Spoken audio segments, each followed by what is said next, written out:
Coming up on tonight's episode of DrawBomb, Brandon has an epiphany. Ian decides he's going to give up something he loves in his life. And everyone's favorite segment, Sports Corner. There we go. Welcome everybody to DrawBomb. How's it going? Welcome to another week. We missed last week, but we're here this week. Yeah. And we're not living in the past, so That's right. we're just celebrating We're here. being alive.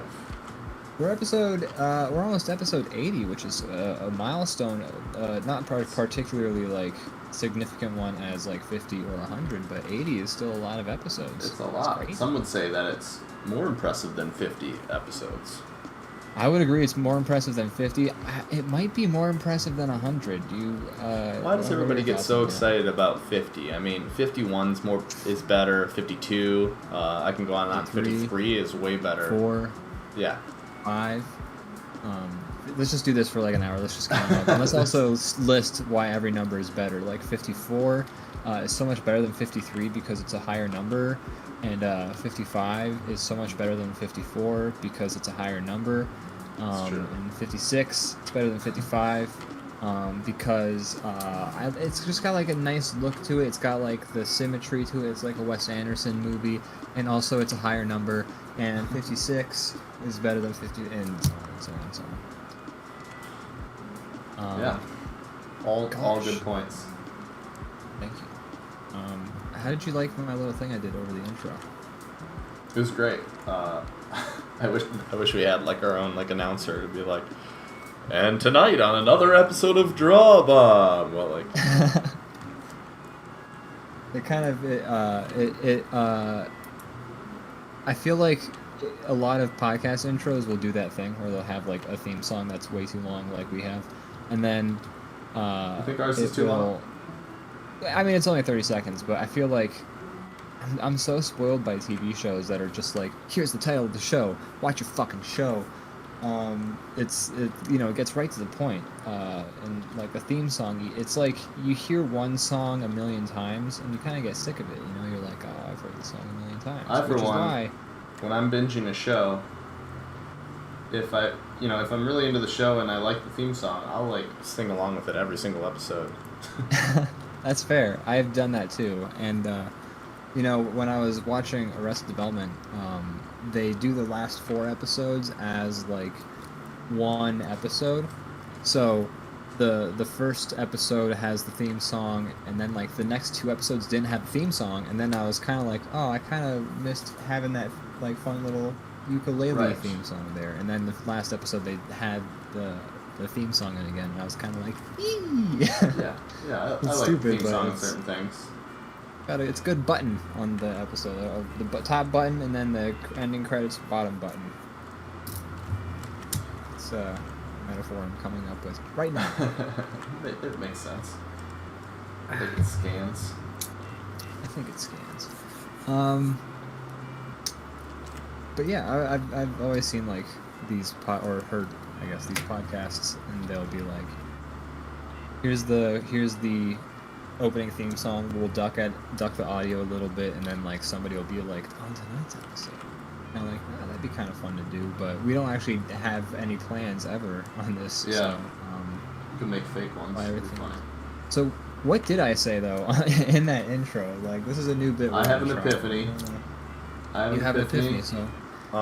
We have to make you have an epiphany. Do you feel like you should talk about your epiphany, or should you like come to one? Can you force an epiphany? Is that an epiphany? No, absolutely not. I feel so. I guess we'll see. Have, like a Leonardo DiCaprio.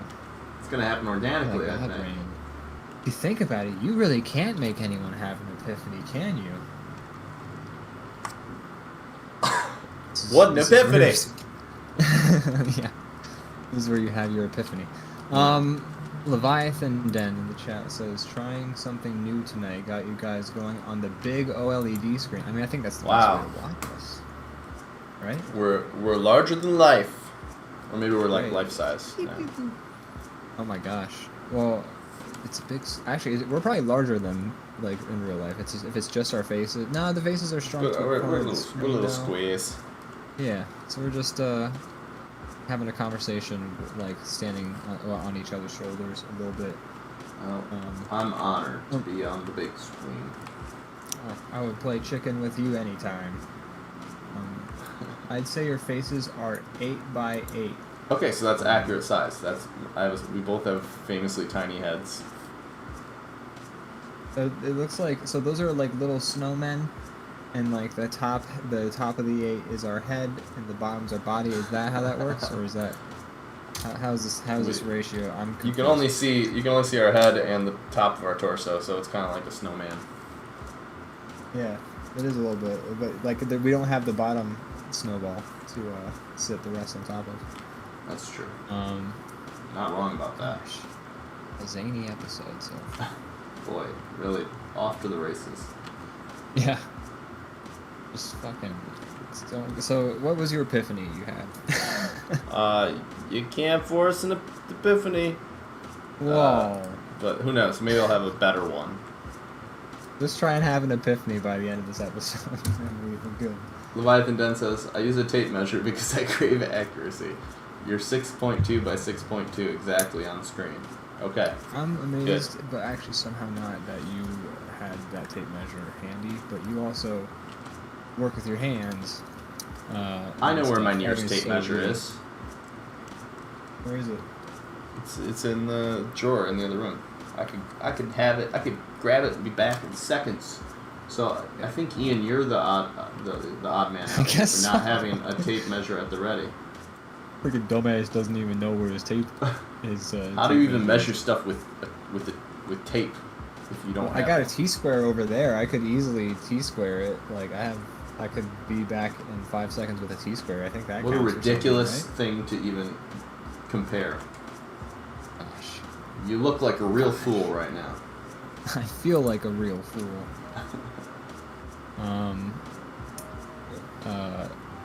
My question is about tape measures. Yeah. Are you scared of them? Only when they reel up really fast. Yeah, that's what I'm talking about. I'm expecting it to like get me in the eye. Exactly.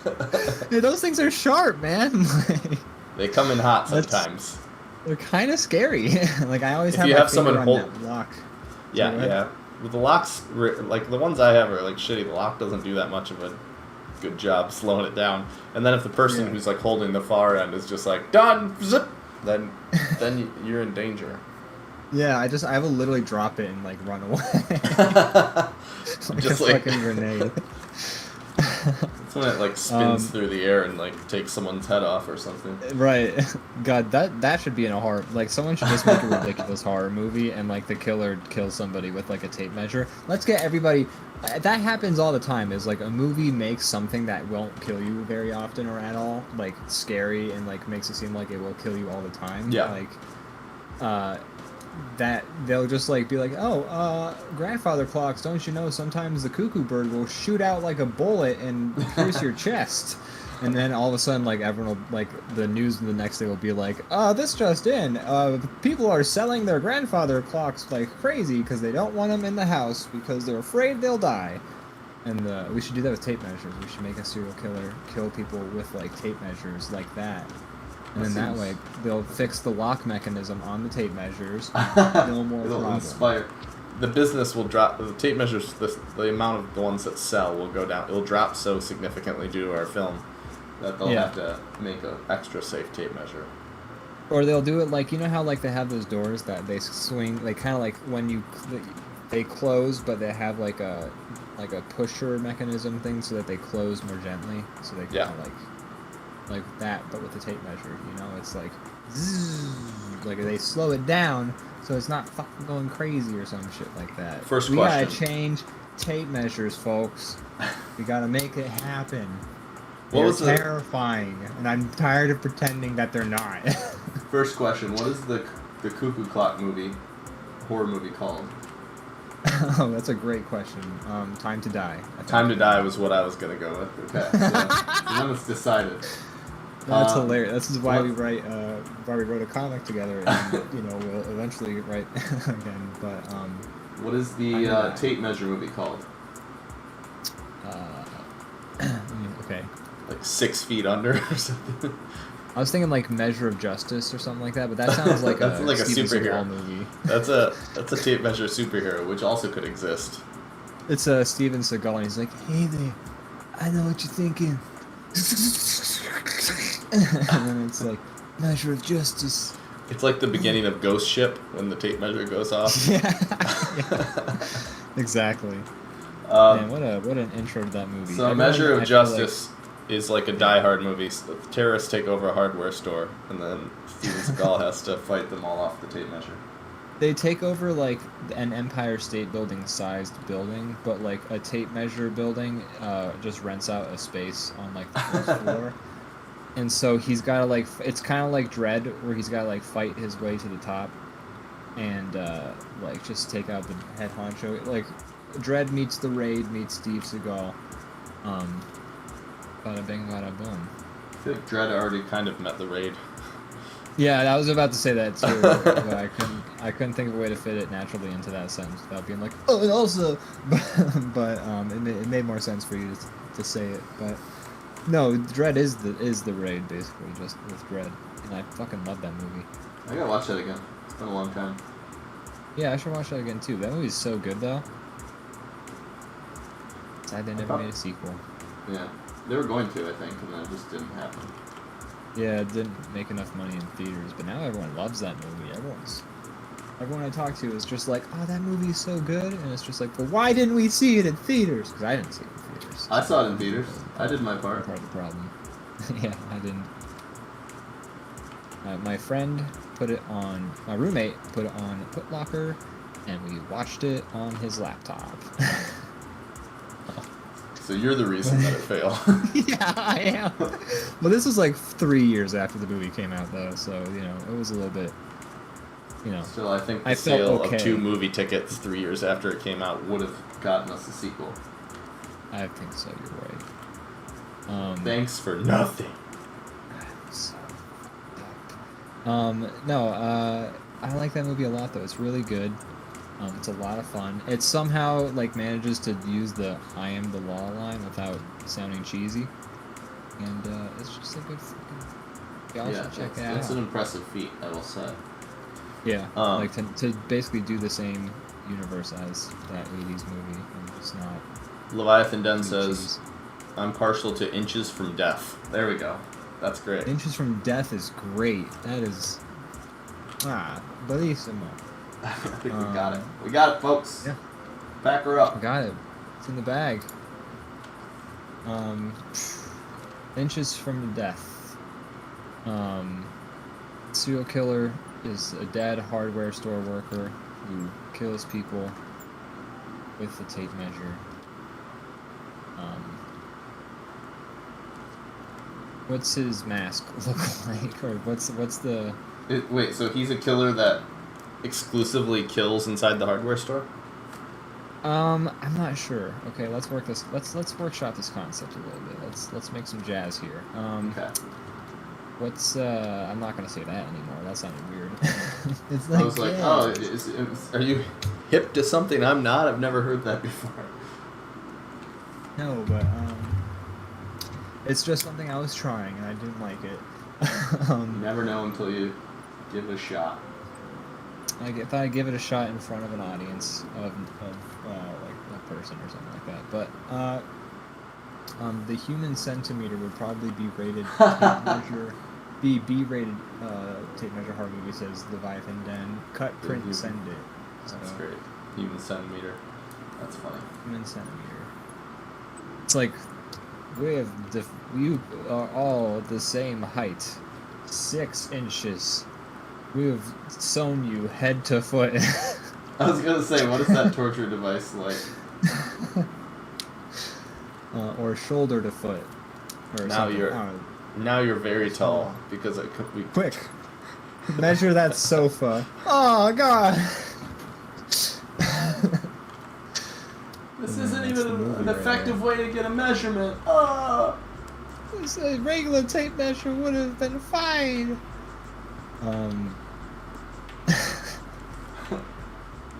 Have you ever seen The Human Centipede? I have not. Me neither. I wanted to though. I was supposed to for like a Christmas party. Like we were gonna do like Christmas Human Centipede party. Like way back when, but it ended up not happening. If anybody had seen it, I would have expected it to be you. I know, and I tried to see it, but I just I hear it's pretty not worth it. Like I hear it's gross and it's just boring. Yeah. Which I can imagine that's probably the case. Alright, Leviathan Den is another one who says 1-inch Punisher, good tape measure porno. 1-inch Punisher just sounds like the Punisher from like Marvel's The Punisher has been shrunk. It's and he's just like, it's a Punisher. Let me at him. They took my wife. Let me at him. 1-inch Punisher. Yeah. I'll break his fucking jaw.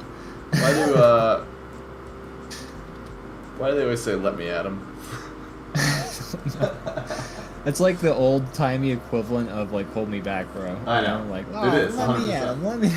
I understand it. I just like I don't think has anyone ever said that unironically. No, I don't think so.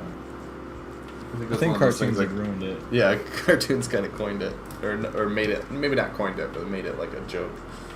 Yeah. It was probably like a line someone said in like some kind of movie.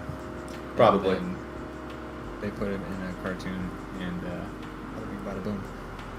That's what happened with Bugs Bunny. Is like a lot of his personality was based on like this scene from some old movie, I think. And they were just kind of making fun of it, and then people thought it was hilarious, so they just made that like. So now he's playing basketball with LeBron James. Exactly, that's what it was, and dying in a spoiler. Oops, yeah. Bugs Bunny dies, and it's canon. And he's gone forever. Spoiler. He's gone. It's over. They killed him off. Mm-hmm. They're trying to like play off some of that like Walking Dead, Game of Thrones fame, and like, let's kill off some Looney Tunes. Yeah, exactly. They were doing it was like a Jesus Christ thing, so it was like a Matrix, Mass Effect, like biblical messianic savior sacrifice thing. It was really artful, actually. It was very good. What did you think about Space Jam? I thought it was dumb, and it also kind of opened my eyes to how dumb the original was. Yeah, I thought it sucked. But, It did. I mean, I didn't think it sucked. Like, it got me through the day. I don't want to shit on the movie, even though it was not good. But Okay. it sucked. It wasn't good. If you don't want to. I didn't enjoy it. Yeah. No, it's no one in particular's fault. But it just was not good. No, I'm not shitting on like the artists who worked on it. I just think it was a dumb movie.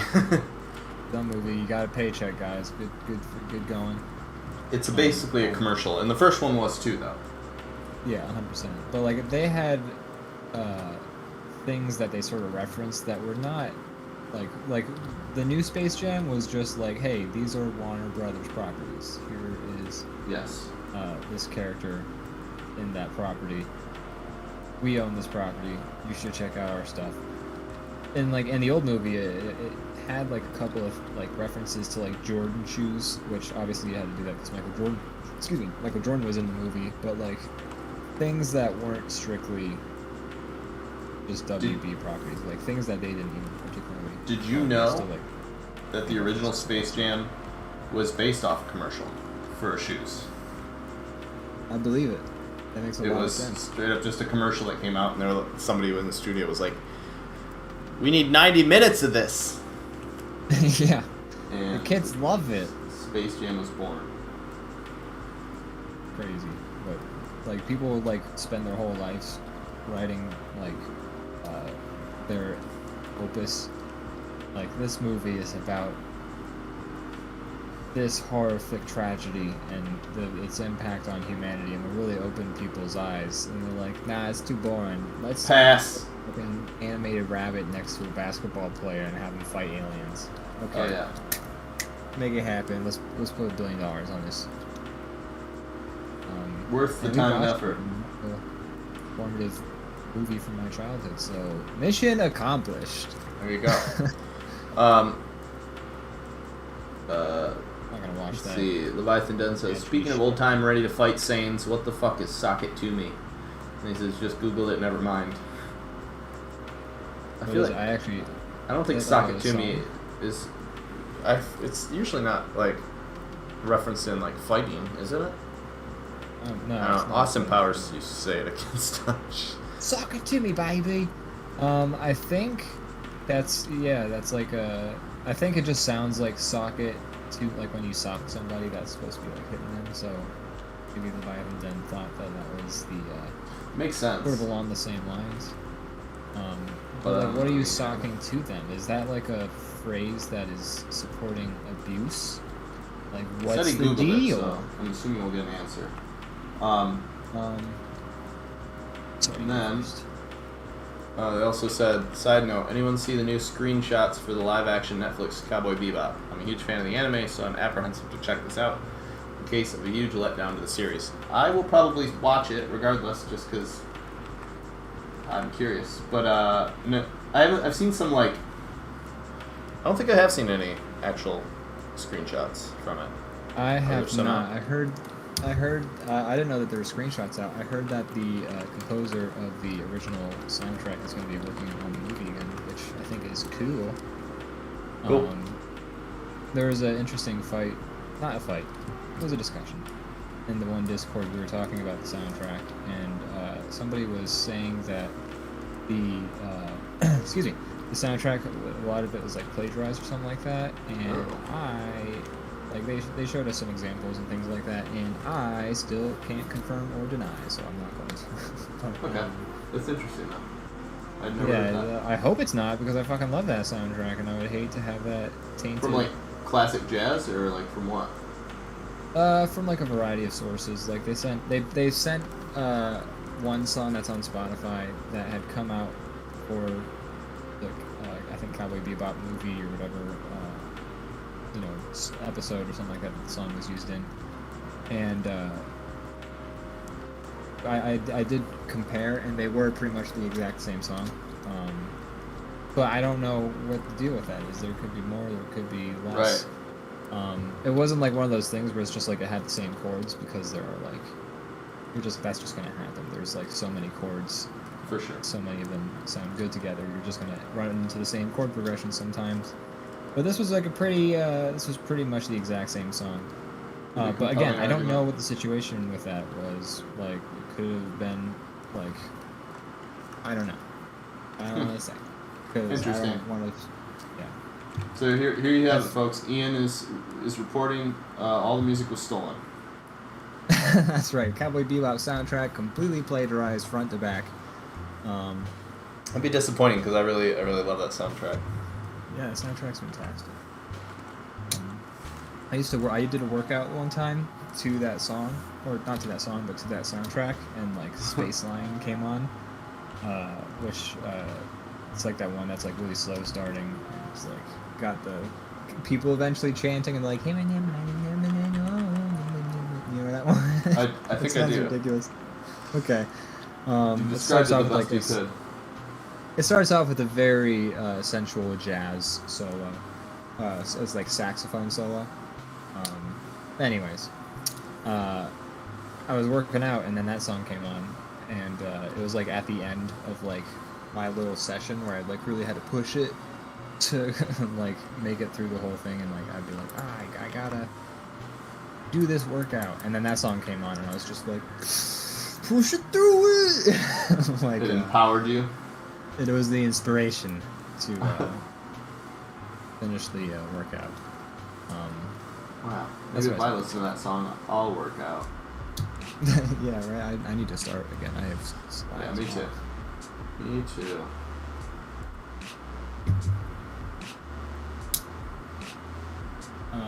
You're working out again. Good for you, bro. No, I'm not working out again. You might be catching up on what we just said, but nope. I am lazy. I've not worked out. Are you excited for the Cowboy Bebop movie? Like, I think so. I mean, I don't know. I don't know if excited is the right word, but I mean, I don't know. I don't really Watch it. feel one way or the other. I mean, if it's good, awesome, but I don't know if it will be. I still haven't seen the original movie because you can't find it anymore. Oh my god, I might just buy it on like Amazon or something. I recommend it. It's so freaking good, my dude. But yeah, that movie is fucking. You can't stream it anywhere. And maybe Netflix owning the rights to Cowboy Bebop in some fashion will mean they'll put the other one on Netflix. That would be nice. Maybe I'll try to find it streaming somewhere like in not the most, above board place. No, I got you. I'm down to spend money to rent something, but if it's just straight up doesn't exist, available. Then what do you want me to do? It is a movie that like I would own on DVD. I would happily own that movie on like DVD or Blu-ray even, because it's so good. There's actually one anime like hour-long movie I have called Dead Leaves, and so good, and I have it on DVD, and I kind of want to get it on Blu-ray. You've talked about even it. Though I still haven't seen it. Yeah, have you seen Dead Leaves? I haven't, no, but you've talked about it before. Oh, we should do that for a movie night sometime. That'd be good shit. Leviathan Den says, if you're looking to add to your record collection, they just released the Cowboy Bebop vinyl album. That'd be cool. I saw, who's the one that, Mondo just did a cool one where they always have like really cool like artwork on their records and stuff, so it gets a little bit more of a premium, but they had a Cowboy Bebop vinyl that sold out like instantly, so they did like a second. But I considered trying to get it. It'd be cool. I would consider it, yeah, especially if it's rare. It's a rare. Rare. That sounds like a weird record scratch. I guess a rare. Speaking of records, record scratch. Yep, there you go. Look at that. Full circle. Or same circle. Same spot. I don't know. I don't know if we made any backwards progress on that conversation, but I'll tell you what I feel about the Cowboy Bebop movie is it would be nice for it to be good, but if it's not, the original still exists, so I will not be too bummed out one way or the other. That's fair. I will watch it though. Yeah, I'll definitely check it out. See if it's any good. Some. You go first. As I'm drawing this spiderweb, apparently I haven't seen it. It got taken down already, but apparently the trailer or part of the trailer for the new Spider-Man leaked, and everybody's kind of suspicions about what that was about was accurate, from what I understand. Huh. Which is all the Spider-Men converge, and we get Andrew Garfield and Tobey Maguire back. Are they confirmed seems fun. Be back? I think so. I don't know. I only read about it. I didn't see the actual thing. I got Maddie F in the chat. Dropping some Draw Boys. F. Celebrity in the chat. Wow. Dropping some Deku Shields and a Luigi. Everybody, if you want to talk to the premier murderer of Kelly in Mass Effect, you can talk to Maddie. It didn't even phase him. He just did it. We had to tell him that he killed Kelly. It didn't even register. Nah, we're just playing. What but it's a good monster. The fucking devil. It's good to see you in the chat, Maddie F. I've lost my train of thought. Oh no, yeah. Someone in like a Discord that I am on, they posted like a link to a tweet, and the tweet was like somebody's phone recording of a phone recording the fucking like trailer off of a phone or something like that. Wow. And I think it was just a big troll. But it seems not worth attempting to watch at that point. that makes a Like, yeah. I'll but wait. I think that knowing that was like the situation was that the trailer dropped and but not it wasn't supposed to apparently. That adds a bit more context that I was not aware of before. It's all coming together. The tweet that I saw that was talking about it, they took that classic meme of the Spider-Man all pointing at each other, but they changed the costumes. Maddie F cheering with 100 bits. Thank you, Maddie F. Oh my goodness. Do me a personal favor and take these bits. You just got too many. What do I do with all these bits? My pockets are overflowing with bits. What do I fucking do with all these bits? I like to think that they're like contraband, something like that. Like he's like, quick, like it's like a it's. Like You didn't get drugs, these something bits like from me. Like, oh, I'm holding these bits for a friend. So, speaking of that meme, they better do that scene in the movie, right? Oh my god! If they don't, that is like, What a waste. I hate. Okay, I love that idea. I also just realized I'm coloring the exact wrong part of this flashlight. I mean, you could make the rest of the room darker than that, and then it would make sense. Yeah, that's what I think I'm gonna do with it. But how do I know when it's too dark? But I kind of like love and hate the fact that like if there's a meme, like since everything's owned by like the same three companies, like there was like so many jokes and memes and images about like all these different like intellectual properties and things like that.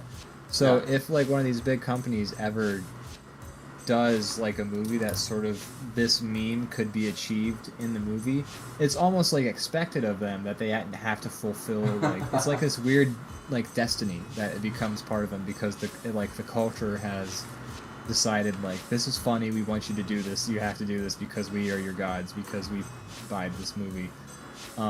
Pikachu has to look surprised in the Pokemon movie. The Spider-Man all have to point at each other. Bugs Bunny has to turn to Big Chungus in Space Jam. It has to happen. Like, it has to happen. Otherwise, like, we're gonna be disappointed, and then you'll just see millions of tweets or Instagram posts or whatever that are just like, "Can you guys believe they put 3 Spider-Men in a movie and they all didn't fucking point at each other?" It's like you have to. Like, there's no escaping it. This meme. This is a big meme about your thing. You have to do it. Matty F says, "Please take these bits. You look hungry." And then he said, "Has to put the kid down. Gonna lurk." Well, it was good while you were here. I mean, if you're still here, that's great. But good to see you. Good to see you. Yeah. So, but were you gonna say that you kind of get annoyed when like they profit off of memes? The thing is, it's a double-edged sword because you said the love part. You didn't say the hate part. Yeah, the hate part is like every time it happens, I'm kind of like, oh Jesus Christ, here they go using like somebody else's idea for their movie. It's like it's completely hypocritical. Like it's like, oh geez, yeah, they couldn't afford writers, so they used memes, right? And then just like all the things that you could think of why I would be like rolling my eyes at it. And it's completely hypocritical because I also, if they don't do them, like if the new Space Jam happened and they hadn't done Big Chungus, I probably would have lived. I would have been okay with it. But I also, Big Chungus is kind of also an old joke, and also it's kind of amazing. Did they do Big Chungus? I feel like I remember seeing it. They did do Big Chungus, like when LeBron James turns into the animated version of himself, and he's in like Looney Tunes land. There's a moment where when he's done like crashing in a truck and being like, "I'm not a tune," he and Bugs are like standing like next to a tree. I think they had just done the Wabbit season, duck season joke, and then he like for a brief moment turns into, it's like 2 seconds, but he turns into Big Chungus. That's fun. And I was like, oh my god, there's Big Bugs Bunny as Big Chungus. I both love and hate this right now. There was like 1 or 2 jokes I laughed at in that movie. Yeah, 1 or 2. I watched the Your Movie Sucks review of Space Jam 2 because I was curious what he was going to say about it. And like, I agree pretty much with what he says about it. And I'm going to bring these points up to you because I think they're worth mentioning. But one thing he says that his complaint was like, okay, I wasn't expecting this movie to be great or whatever, but it definitely sucks even compared to the original Space Jam. So the one point he brought up was that the soundtrack for Space Jam 1 is pretty dope. Yeah. Do you agree or disagree? I do. You do agree. Yeah. It has some even like fun ones in there, like they took like Chris Rock and Barry White, like Basketball Jones, and like some fun stuff in there. And, I have that soundtrack CD. Space Jam's a banger. Yeah. Yeah. Space yeah. Jam. It's a fun soundtrack from what I remember. Yeah, And then- so like you. He who Yeah, shall go not ahead. be named, saying I believe that I can fly, and that's catchy. Yeah, that was my first actual introduction to that song. I didn't know about the Steve Miller Band song so much later. That song is dope though, like the Steve Miller Band version, and also the that dude's name, his version as well. But yeah, so a good soundtrack. That Steve do Miller really sound- Band has an I Believe I Can Fly. Wait, was that? Wait, I'm sorry. I'm thinking of Fly Like an Eagle. I'm sorry. There's also a version Oh. of Fly Like an Eagle in Space Jam. I don't Okay. know why, for some reason. I believe I was like, Fly and Fly as Like you were an Eagle. talking, I was like fast typing into Spotify, and I'm like, I want to hear that.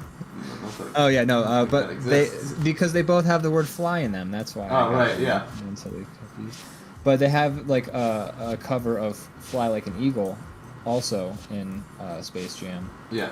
It's like when he's done like They- it's after the sequence where I think he shoots basketballs They do. as a kid. Yeah. I recall. And so, that was my first introduction to that song. I didn't know that Steve Miller Band had done the original "Fly Like an Eagle" until like high school or some shit like that. Which is a good song too. It's a great song. The Steve Miller Band version and the whoever else did that other version. Both versions are very good. But yeah, it's. Anyways, go on about Good his like, soundtrack. review. Like, what else? What was that?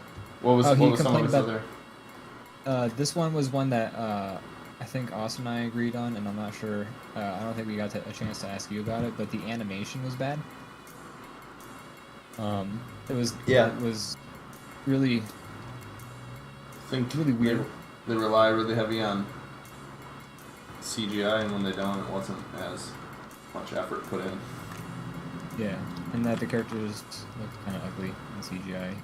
He kind of goes off on some tangents in his review. But yeah, like the animation just like was like I remember when we were watching it and I was watching it with Zone Dog, and he was like, "Man, this animation is like really not good." And I was like, "Yeah," I was like kind of noticing that too. But like the mouth's lip sync was like really weird. Oh, yeah. All the animations were kind of chunky. I don't know. It didn't. The budget Maybe was too it's spread out. their budget was too spread out. Like first of all, and this is something that I didn't realize was missing from the movie until like a little bit after I'd watched it. But there was no sequence where like animated Bugs Bunny and all of like the Looney Tunes characters interact with live action LeBron James. They only interact with animated LeBron James. Like what's the deal? Right, because they turned to CGI, right? Yeah, they turn to CGI. LeBron James turns into himself. The again. He CGI turns version of into LeBron CGI. James, the graphics are fantastic. Yeah, exactly. Like those are some like Unreal Engine 6 LeBron James polygons right there.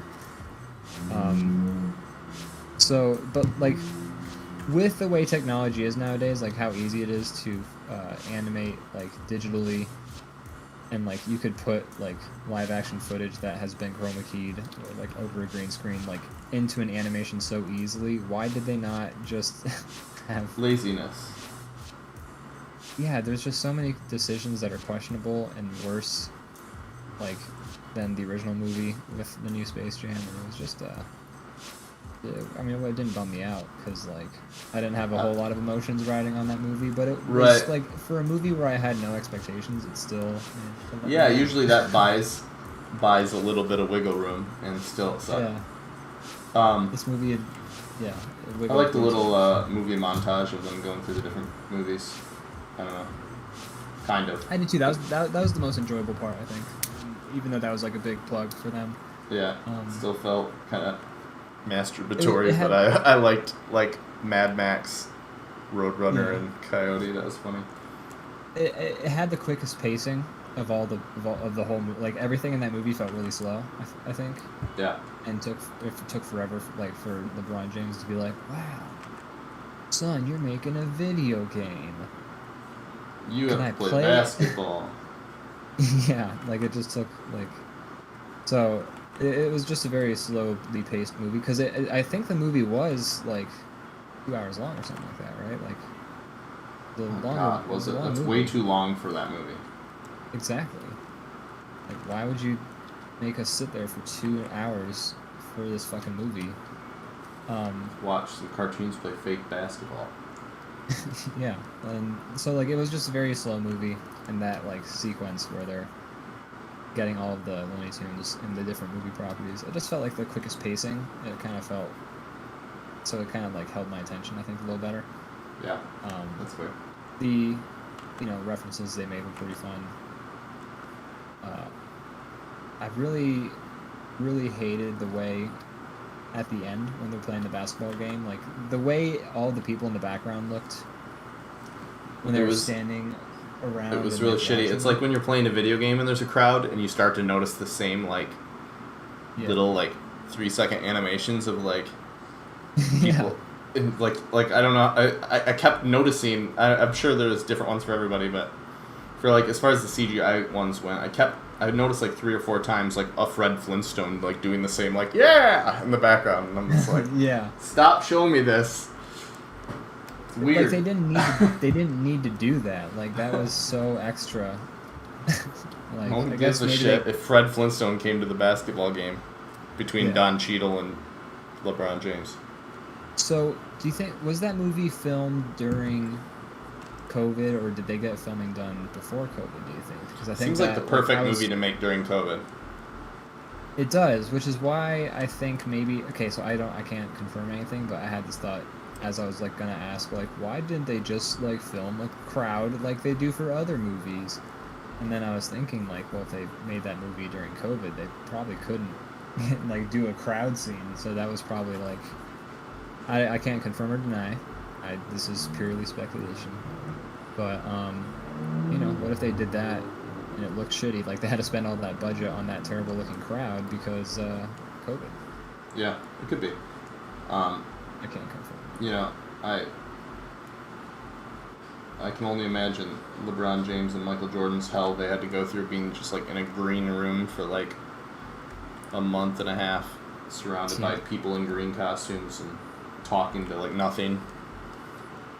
And like, it was it was pretty clear that LeBron James and Michael Jordan both did not have the gift for acting.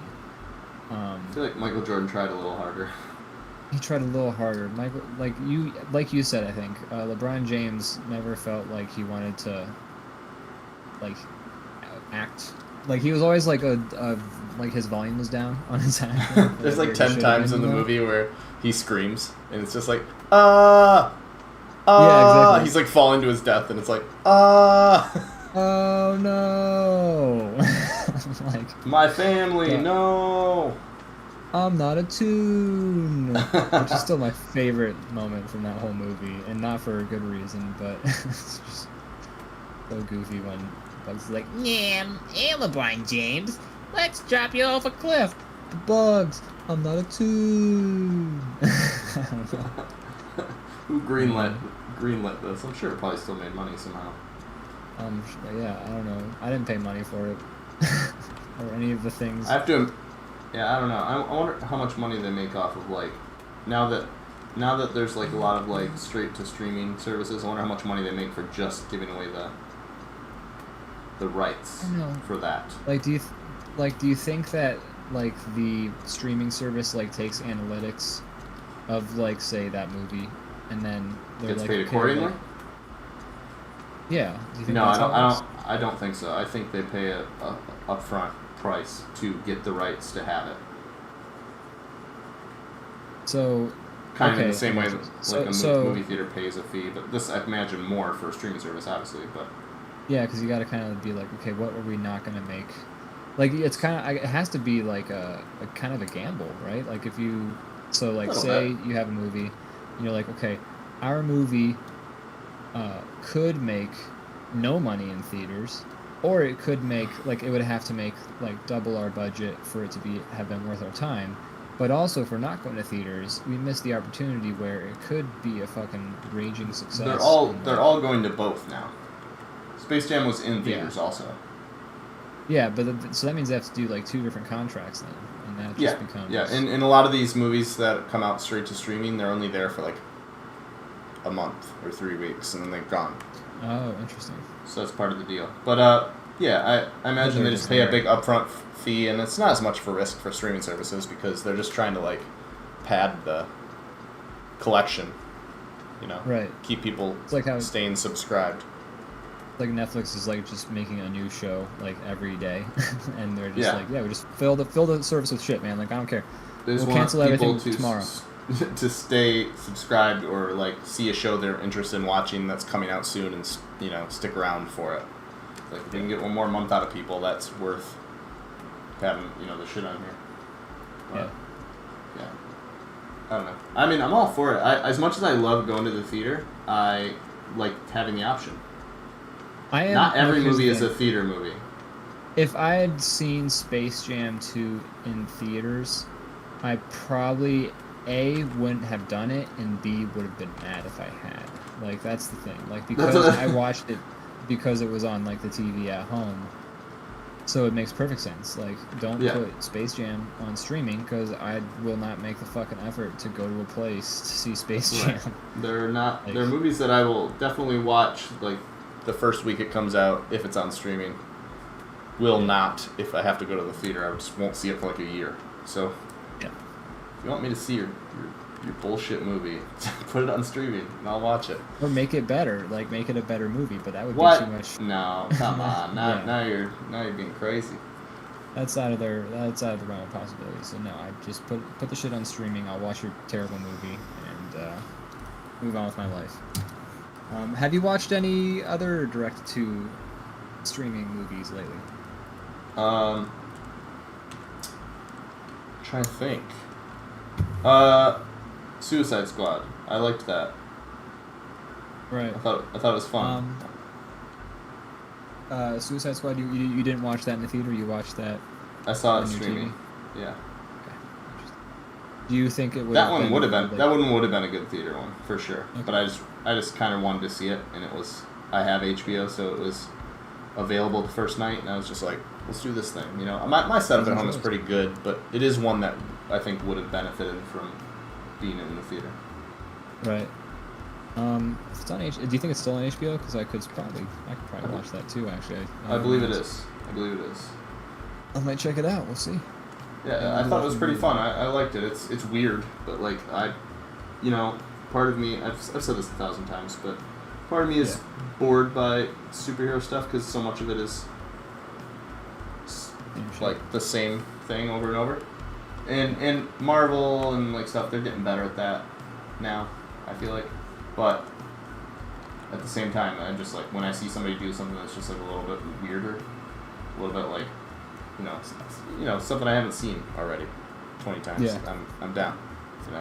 That already gets it a lot of points right off the bat. And then on top of that, Yeah, I just thought it was actually a pretty fun movie. Yeah. I like Idris Elba. He's fun. Yeah, he's a right bloke, innit? So you have seen it? Yeah. But I pressed the wrong button. I watched a couple of straight to streaming movies with Austin. I think when we were in Chicago. I forget if all these were straight to streaming or they just hit streaming or something like that. But we watched that Nobody movie with Bob Odenkirk. Oh, I've been wanting to watch that. Did you like it? I thought it was alright. It was Just alright. fun. I mean, yeah, it didn't blow my mind. I was hoping it was gonna be good. Yeah, it was competent. It was definitely a competent movie. It's like, yeah, I didn't leave that movie thinking like that was the best thing I ever saw, but it was a good time. Right. Okay. Worth watching. Yes or no? Yeah, Bob's great in it. Right. He's just kind of he's just basically doing action star shit. So that good, concept alone seems fun. Just Bob Odenkirk being an action dude. 'Cause I've never seen that. It works. They make his character seem very much like he's just like, oh, fuck my life. What is it, like a Home Alone situation or a Die Hard situation, something like that? They kind of do like a semi Home Alone setup. in the final confrontation, but it's not nearly as Home Alone-y as like I think the trailer kind of showed all the Home Alone-y stuff that you kind of have. I don't think I saw the trailer. Oh, okay. There's probably like a couple more traps in the movie. It's like he just has like a couple of traps set up, and then it's mostly him and some folks shooting some folks in a warehouse, kind of like. I'll watch it defending. eventually. It's like a horde. Yeah, it's like a horde mode ending where they're in a warehouse. They got 3 players. I like how people who play video games describe everything in those terms. Yeah, because the thing is, like, so many movies are kind of like, yeah, oh, man, if we just do like what this video game does, like, then we just let Bob Odenkirk shoot a bunch of dudes. Like, it's funny. It's the same motivations too. It's just to like increase the action, get right to it, cut to the chase. Well, it's fun. I don't know. Watch it. You'll have a good time. You're gonna hate his kid for like, I think the entire movie. Bob Odenkirk has doubles of every classic car. No, triples. He has triples, and he's married to a very beautiful woman. And they're very happy. It's such a great story. Bob Odenkirk just recently had a heart attack, and I saw that. Yeah. He's fine. But like on Twitter, everybody was like posting their favorite like Bob Odenkirk stuff, and I saw that one a lot. Not that that's like my everyone's favorite, but still, it's just a really funny recent one. It's good that he's still giving people joy. We also saw on stream, like I think it was straight to streaming. There's a new Guy Ritchie movie. Oh. It's called like Vengeance of a Man or some shit like that. Which was interesting. It was probably the more competent action movie I'd seen in a while, because Guy Ritchie knows how to direct. But it felt very, like, aside from maybe doing some things that are confusing with the story, like, you know how Guy Ritchie has like a very like stylistic approach a lot of times to his movies and stuff. I'm familiar. How many Guy Ritchie movies have you seen? I've seen okay, what are they called? I've seen Shoot 'Em Up. Is that a Guy Ritchie one? Shoot 'Em Up is not Guy Ritchie. Name some of his movies? What am I thinking? Snatch. I've seen Snatch. Stock, 2 Smoking Barrels. Revolver. Rock and Rolla. Oh, okay. So I've seen Rock and Roller. I've seen Snatch. Okay. Sherlock Holmes, along with Robert Downey Jr. Oh, yeah. I've seen Aladdin. Really? Yeah. With Will Smith as the genie? Yeah. Wow. He also, I think he directed like this really shitty. Robin Hood movie with Russell Crowe. Yeah. I haven't seen it, but I'm familiar of its existence. I saw it. I didn't like it. Dumb. But it was dumb. But yeah, so he's like you've seen Snatch, you've seen Rock and Roll. He's got a very like stylized sort of approach. Yeah, for sure. To his movies, and I understand maybe it's a good thing to step out of one style, I think, because otherwise you kind of end up with the whole Tim Burton sort of situation where it's just like, oh boy, here Tim Burton goes again, Tim Burtoning. Right. So I understand maybe why he would want to step away from his style, but the newest one that I saw, the Vengeance of a Man, whatever the fuck it's called, didn't really have any of that, and like it had some. I mean, I guess I wouldn't say it didn't have style. It was doing a unique sort of approach to like telling us like how the plot unfolded and things like that. It just didn't ever feel like it was particularly going like, wow, this is a Guy Ritchie movie. Wow. But it was good. It was a competent movie. It's about shit. What was it about? Sounds great. I'm trying to remember who. Oh, it's Jason Statham, which is also a big reason why we watched it. We were like, oh, Guy Ritchie and Jason Statham. I mean, yes. Can't say no to that. I love Jason Statham, and Guy Ritchie kind of put Jason Statham on the map, I would argue. Yeah. Didn't hurt his career Yeah. by any means. Like, Tommy, what do you mean, Tommy? That's my Jason Statham right there. Wow. It's like he was here. It's like he was in the room. Let's get that on the soundboard. Just Jason Statham going like, "Oi, what do you mean, Tommy?" There you go. You can. I'm gonna find What's that. stopping And it? add to the soundboard. But I think this drawing's done. I think so. Okay. Oh wait, I fucked up a little bit. Hold on one sec. It looks a little weird on because this. Oh, it's that's part of his hand. Oh, I see. My bad. No, I colored that, so you didn't fuck up. Oh, I wasn't sure if I had done that or not. Okay. It's all good though. It's kind of it's like there's so little detail to go off of. Did your best. I see it now. It's a big improvement. And then I was just gonna fucking.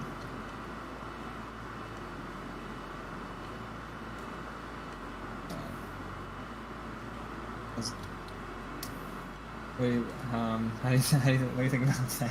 I don't know. It's supposed to be the light from the flashlight. Yeah, no, I understand what you're doing. What about this? Perfect. Actually, do it to the whole drawing, and then also erase the lines. Yeah. So I'll just do this here.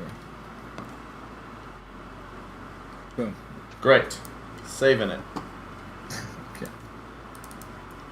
I'll leave it. It's done. I'm done messing with it. Yep.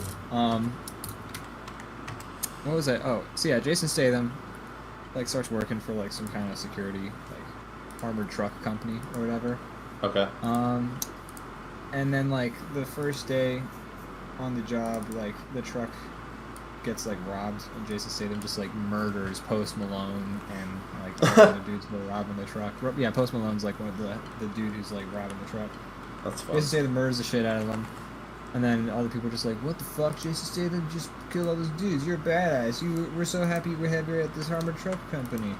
Do you want to take some time off because you just like murdered 6 guys?" And he's just like, "No, it's fine. I'll get back to work. Which truck am I on?" And then you slowly find out over the course of the movie like why he was so good at killing those 6 guys, and maybe he'll kill some more guys.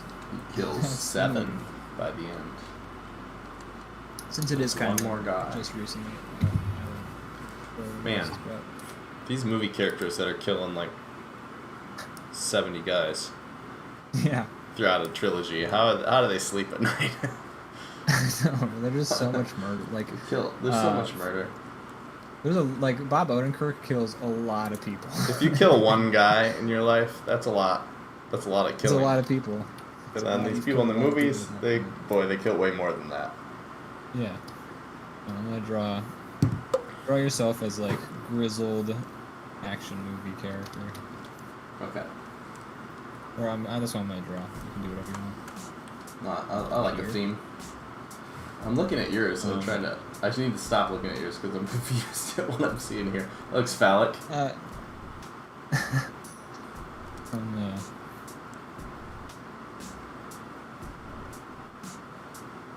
you ever like noticed that like sometimes you'll watch somebody like do a drawing, and for like 80% of the drawing you'll be like, what the fuck is this supposed to be? Like, what are they doing? Like, why did they put that line there? And then eventually they like put one extra line. Yeah, and you're just like, oh. See that a lot in Scribble. Oh man, we should play Scribble. Play Scribble. It'd be fun to play like one of those games for an episode sometime. Some Scribble. Yeah. Or get some friends who can draw and do like Scribble or Gartic Phone or whatever it's called. Or Yeah. Or, have you played a game of Gartic Phone yet? a little bit, but not with like. Only like one time, and it was with like some people online. It wasn't like with friends. Gotcha. I've played like 2 games. I would say. I mean, I played with Kyle and Austin. I played with the folks in the animation Discord, and that was really cool because they were all talented artists, except for me. But Oh come on. Oh jeez, here's that go being humble. But and then I played as part of like somebody else's stream. They were just like they were streaming. And they're like, I'm gonna play some Gartic Phone, so I joined in, and that was fun. Yeah, that's what I've done. Yeah, so it's cool. I dig it, but you know, it's hard to get enough because like you need to get like for the real good results, you need to have like 12 players. You know, like the more. It's a hard group to get. Maybe if we ever have a few more fans of the show, we could do something like that. Yeah. Folks in the chat, sound off if you want to do some Gartic Phone. Or not. You know, I don't care. We didn't plan this. But,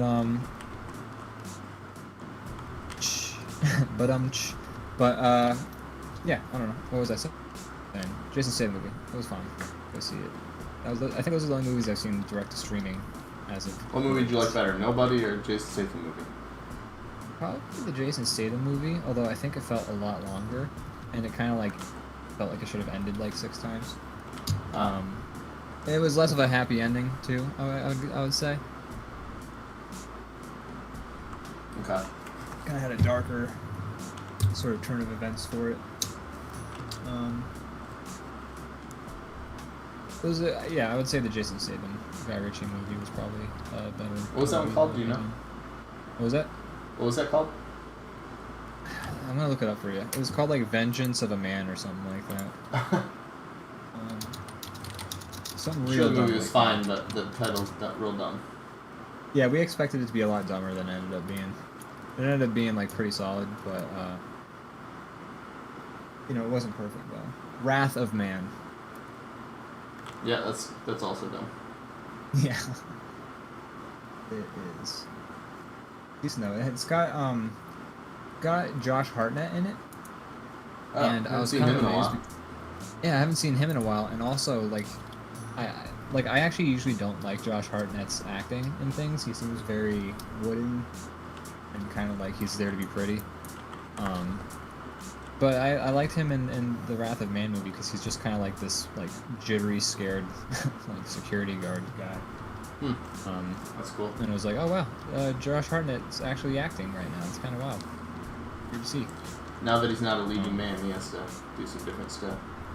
Yeah, what's he been in lately? Like, I don't know. Maybe he's just been hanging out, enjoying money. Yeah, probably. That's what I would do. There's like actors that leave and for a while, and you're like, everybody's like, what are they doing? It's like, I mean, how much money do they make off? Like when their heyday, like I would just disappear too, as long as I could. Yeah. Live off it for a while. Josh Hartnett's like, I was in Sin City. I'm gone. I mean, he was like leading man for a while. Yeah, I would say so. One of my favorite movies is he's the main character of it. Lucky Number 11. Yeah. Seen that movie? Seen that movie, right? I feel like everyone's seen that movie. Shoot face, motherfuckers. Is that Lucky Number 11? No, that's Wanted. Wanted. Well, I think right. You're doing the Morgan Freeman like shoot this motherfucker right here. Yeah. Yeah. Morgan Freeman is in Lucky Number 11 now. Yeah. Right. I remember how it ends. Speaking of how it ends, the other guy you're about to name. Ben Kingsley? Yeah, that is the name. Yeah. I'm trying to think of it. It's like, I don't really know his name. Ben Kingsley is great in everything he's in. Yeah, he's awesome. Those Morgan Freeman. But yeah, Josh Hartnett. I mean, he's good in that movie. Because the thing is, like, Freeman in Evan Almighty. Yeah, and Evan Almighty specifically. I haven't seen anything else he's in, but he was great in that. Oh, just Evan Almighty. What else is he in? Is he in other movies? Is he in Bruce Almighty? What's that? Never mind. That should be a character. Is the only movie they've seen is Evan Almighty. They're like, well, I like movies. I like the movie where I like movies. I like when they go on the Ark. That was my favorite part of movies. Yeah, it's like, sorry, they go on the Ark. Are you talking about Noah's Ark? No, like Evan. It's like inspired by Noah's Ark. It's great movies. Is that one movie Steve Carell was in? They were movies. That's a terrible movie. It wasn't good. Not good. John Goodman's in it. Is he? I don't remember anything about it except for Steve Carell is Noah, and that's all I know. I saw it. Somebody brought it on like a field trip. Like sometimes you'll have those field trips on those charter buses that you can like put a movie on, and like the kids will shut up for like a couple hours while you drive to New York or whatever. I recall. And this was one of those buses for this field trip. So somebody had brought Evan Almighty to watch. Did this person hate you, or maybe somebody sabotaged? It wasn't somebody on the bus. They just put the DVD in and escaped from the bus. I think this was the person who had on a previous field trip brought like the McDonald's like videos where it's like Ronald McDonald and like the hamburger. You've talked about these a little bit before. Yeah, like this person brought these videos on a field trip one time and we watched all those. They were allowed to watch at that age. I guess so. I mean, we were like 13 at the time. Something like that, but I mean, we were still pretty young. We were dumb as shit. So I'd probably put the same thing on if I was like 13-year-old me. I'd be like, "Hey, you want to watch the fucking McDonald's videos? Here you go, kid." But yeah, so she brought Evan Almighty on for the one field trip, so we watched that, and I was just like, "Damn." For like this being literally the only thing to do in this whole field trip, this movie sucks. Yeah, that's tough. Be like, can I get off the bus? Yeah, I don't need to go to Jamestown. I can just hang out. This trip is already ruined for me, honestly. Yeah. I'm already bored and I'm not even there.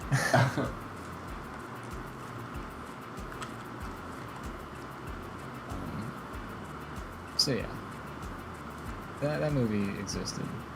I feel like there are like music cues. I've complained about this before, I think, like 2 episodes ago or something like that. But there's like these music cues there's these music cues for like just like your really generic comedies that are like the plucky violins, like boom boom boom boom boom boom boom boom, and like just like the kind of like dumb sounding theme music that like lets you know like, oh, wacky hijinks comedies happening. I feel like they have the same exact music for those movies.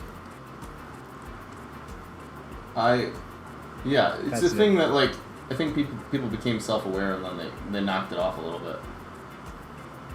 They did knock it off a little bit. Definitely doing it a lot for a long time, and some people still do it. But yeah, Elf does it, but I love Elf, so it's weird. But on the most recent watching of Elf, I was like, damn, they're doing like the fucking wacky comedy music. I never realized. Elf is. I think they're playing it like kind of cheesy on purpose. They're playing it a little cheesy on purpose, definitely, but also it's a little cheesy genuinely, but at the same time, I fucking love that movie, so it gets away with it. It's great. And it's a Christmas movie, so it gets a little bit of a different judgment, I think. Yeah, it's a good movie, though. Still love it. Yeah. Love Elf. Watch it. Love it. Usually every year. I do too, yeah. Let's talk about Christmas movies, Christmas in August. Sure. No, let's not. Well, please. We're gonna get enough of that in like 2 months anyway, so it'll be fine. But yeah. What other movies are coming direct to streaming aside from I guess the Disney like Marvel ones? But like,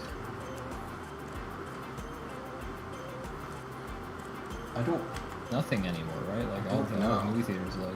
No, I think a lot of them are just going to make that a permanent thing. I hope so, because that would fucking be convenient for me.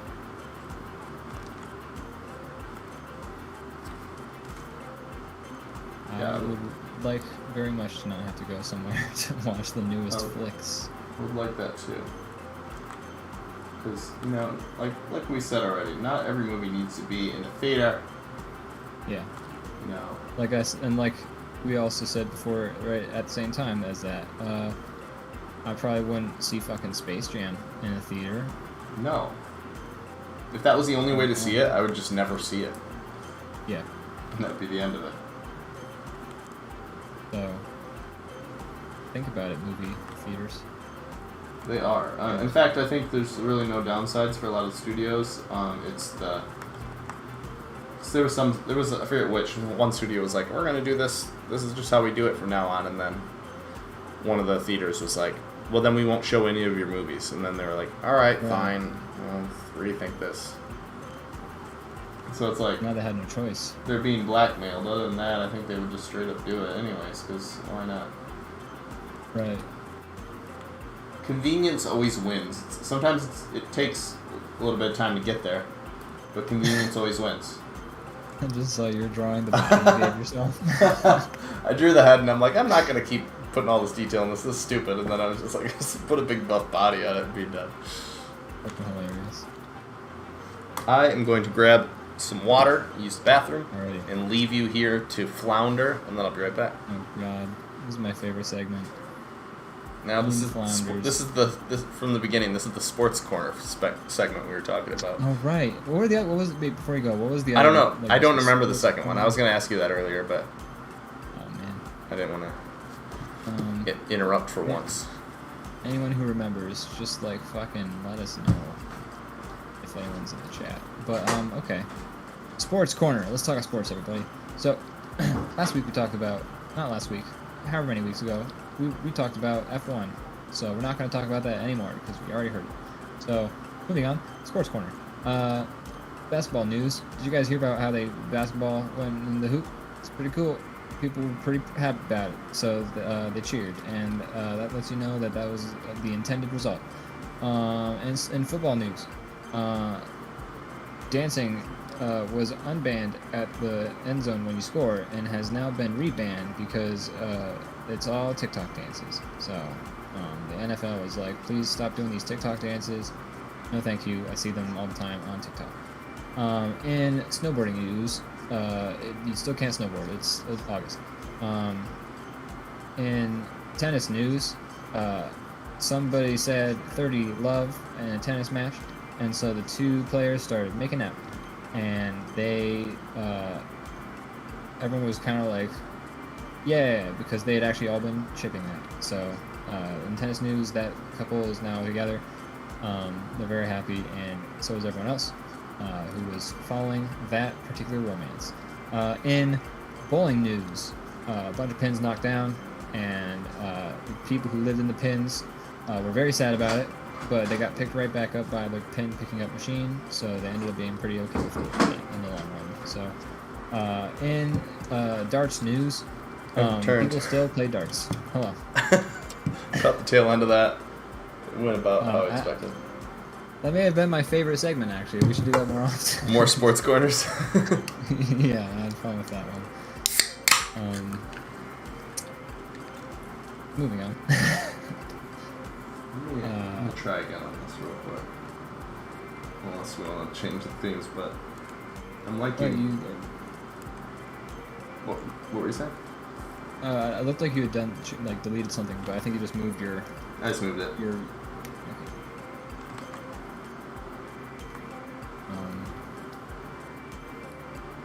I don't even know what I'm drawing. This is supposed to be me.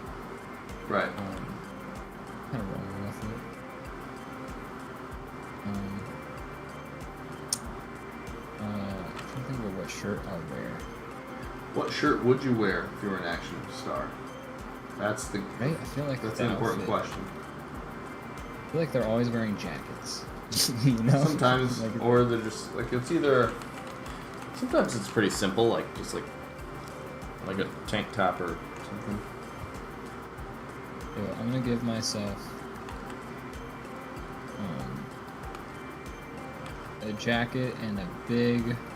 I was gonna say fanny pack, but I'm gonna give myself like a belt, one of those LED belts that says words on it. Whoa. I wouldn't mess with that guy. Yeah, and the LED words. What does it say? I'm gonna What does it go around? say, I don't know if I'll have enough space to write the words in. Is that what it says? Yeah, that's the whole sentence right there. Write that on the belt.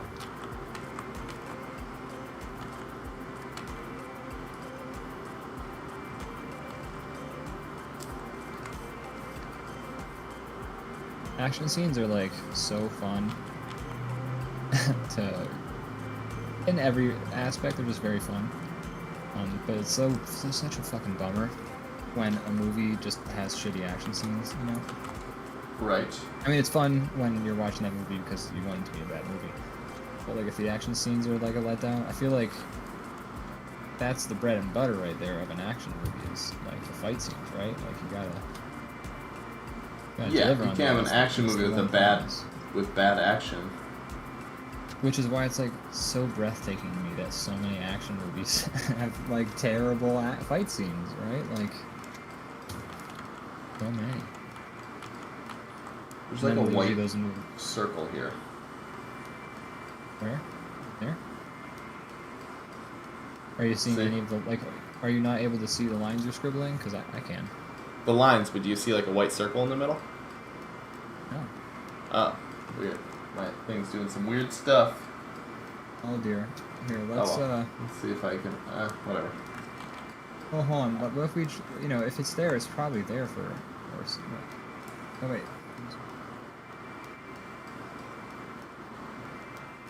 Oh, there it is again. I'm gonna solve Play this. around with the visibility settings because I don't know what that could even be. Whatever. I say forget about it. Gonna get in the way of our drawings.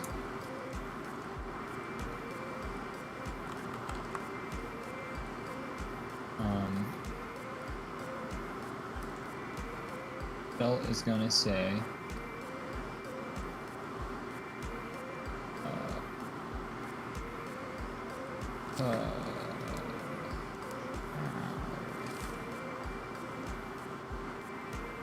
Yeah, perfect.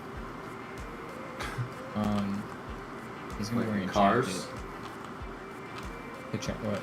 Like the movie Cars? Yeah. That's something they say? Are you doing a bit? No, I haven't seen Cars. I actually don't know. That's Owen Wilson's catchphrase in Cars. He goes, ka-chow. Wow. That's hilarious. Ka-chow. Ka-chow. No, but yeah, that's what he says. That's his whole. It's his line. He's a car in that movie, in case you're wondering. Oh, is he? Okay, I had no idea. In the movie called Cars. And it says ka-chow, and he's a car. Is there any particular reason he says ka-chow? Is that like... It's his catchphrase. I understand that. I'm just like, that's it though? He just goes, wow, ka-chow. Like, there's no... He doesn't say wow. I think it's supposed to be... I don't know, he has like a... No, I don't know why he says it. I don't think they actually explain it. I was waiting for you to be like, you don't have to explain catchphrases. Like, people just have catchphrases. No, that's fine. I don't really like Cars. That's why I haven't seen it, is because I wasn't in any particular rush to watch it. It was the first Pixar movie that I mean, they've had some flops since then, but it was the first one in a line of their movies where I was like, oh, that wasn't very good. I like every other movie they've made. What were some other flops of theirs? I don't know. Maybe I don't know if flop's the right word, but movies that didn't do as well. Let me look at their Cars 2. Okay, that will do it. I'm seeing a pattern here. I never saw The Last Dinosaur, but I heard it didn't do well. Oh, really? Forgot that movie was Pixar or existed. What else they got? What else? Oh, good, they're making Cars 3. Do you see they're making a movie called Lightyear, which is a Buzz Lightyear movie where he's not a toy? I didn't know that, but I did used to watch the Buzz Lightyear cartoon. I think that's the vibe they're going for. I think it's like the hero that he's based on type thing. Yeah. I remember enjoying that cartoon. It was fun.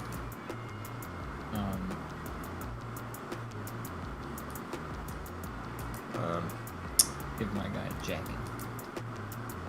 Let's see here. I didn't think Finding Dory was that great. I also did not watch Finding Dory. I don't know how excited people were about a lot of the sequels. Monsters University I thought was alright from what I remember seeing. I feel like I saw the very end of Monsters University, and I remember being like, okay, I feel like I got my fill. Incredibles 2 I liked. I liked Incredibles 2 somewhat. It's hard to it was compare to the good. first. Hard to compare to the first. The moments I liked of Incredibles 2 the most was when it was dealing with, like, Mr. Incredible trying to, like, raise the kids at home. I felt like those segments were the most enjoyable. I also thought it was kind of weird that, like, they're like, okay, a billionaire saves the day. It's like a billionaire with a heart of gold saves superheroes. That was also a weird movie because, like, there was, like, this weird lesbian vibe between Mrs. Incredible and, like, the sister of the billionaire person. Like, oh, okay. it was weird. I don't know. Does that weird you out? There was, like, come on, no, it didn't Ian. weird me out. 2021, dude. Because, like, it just didn't go anywhere. Like, I was watching it with my ex, and, like, she was just like, are you getting, like, a big lesbian vibe from, like, the friendship between Mrs. Incredible and, like, the lady that's the sister of the billionaire? And I was kind of like, yeah, I wasn't sure if I was just imagining that, but I'm glad somebody else sees it, too. And then, like, Billionaire nothing was Bob happens. Odenkirk, right? Yeah, there's a big lesbian vibe between Mrs. Incredible and Bob Odenkirk. Bob Odenkirk was the billionaire. Well, yeah, but the billionaire's sister. Yeah, I know. I just had to But, interrupt yeah. you to just... You're bring that messing around. with me. You're messing with me. He actually But anyways, was, and then, yeah, he was the billionaire though. Bob Odenkirk was the billionaire, who we have talked about previously on this episode. But no, yeah, it was just weird because, like, then nothing happens with any of it. Like, it just kind of, it's there, and then they're just like that weird lesbian subtext we dropped for you there. Well, guess what? Goes nowhere. It goes nowhere, and also that's it. And I'm like, okay, What a so bizarre twist that would have been if they You- would have had Mrs. Like- Incredible cheat on Mr. Incredible with a woman. It would be like some kind of Yeah. weird, like, satisfying all the Rule 34 things it out would, there. but and, like, I was confused because I was just like, are you guys, like, doing anything with this? Like, is she gonna leave Mr. Incredible for the lady? Like, what's going on? And then they're just like, movie's over. She was the bad guy, and the end. Goodbye. And I was Lesbianism like, is evil, is the moral of that movie. yeah, but it's also like, do you guys know that you were doing, like, this really, like, did you guys not watch this movie and not get, like, pick up, like, a vibe between, like, those two characters? Like, it was just, what's going on here? I'll have to watch it again. I don't notice that, but it was a long time ago. Yeah, it was just it wasn't like anything, like, clearly, because the movie never did anything with it, but it just sort of it felt like it was there and they were gonna do something with it, and then they didn't. So then I was just like, That was a waste. okay, yeah, it was just kind of like, I'm confused. Did you guys realize that you had created the sort of subtext here, or nah? Do you think it was intentional? I have no idea. Because apparently the movie was supposed to be, like, longer, and there was supposed to be more in it, but then, like, budget cuts happened or something. Like, I can't imagine forget that was what- ever part of the story. Just like, Oh, I- yeah, I- no, I don't I think know so we're- either. I was gonna say, I know we're getting places as a society and what we're, like, more okay with, but I just don't No, I don't think. think that would do what they do. I don't think they would have had, like, a whole, like, I'm leaving you for somebody else, like, arc at all in The Incredibles. I don't think that's the, Yeah, like, the type whole- of series where they would... Feel good That part sort is of that story. they're all like, a family at the end of all the stuff they go through. Yeah, the point is that, like, it's a superhero family. So, like, if you break up the family, you've destroyed the central conceit of, like, this story that you've made. So I don't think they were ever going to do anything with it, but it was just weird because I was just like... And I felt weird, like, thinking it when it was happening, but I was just like, there's, like, this weird vibe And then, my ex was like, "Are you picking up on that weird vibe too?" And I was like, "Yes, okay, but like, where are they gonna go? Are they gonna go anywhere with it? Like, why are they doing this?" Yeah, weird. that's a weird thing to do.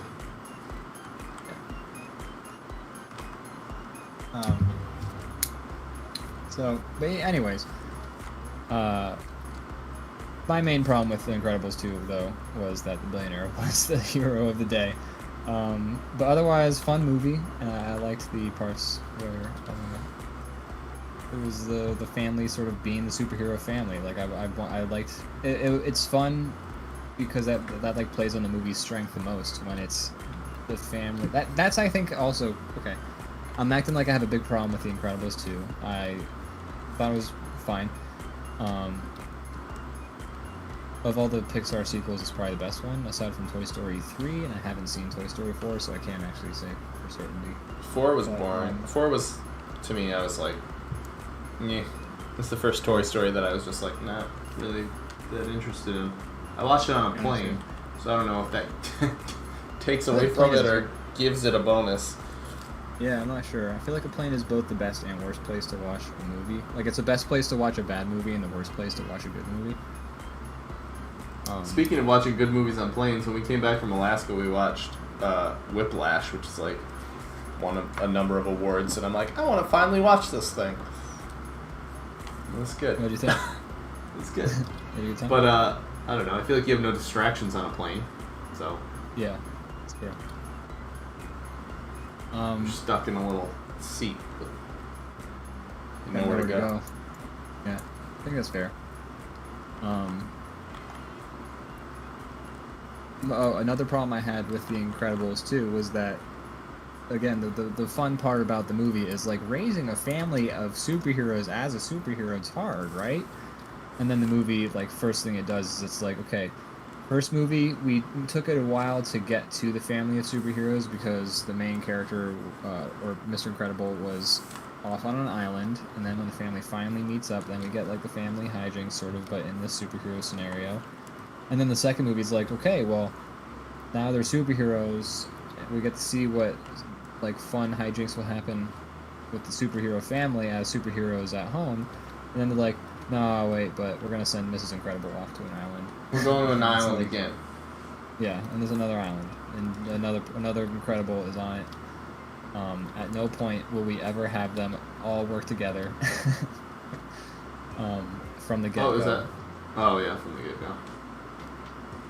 But they already learned, they already learned that lesson in the first one. Like, wow, we're stronger if we all work together. And then the next one, they're like, let's not work together again.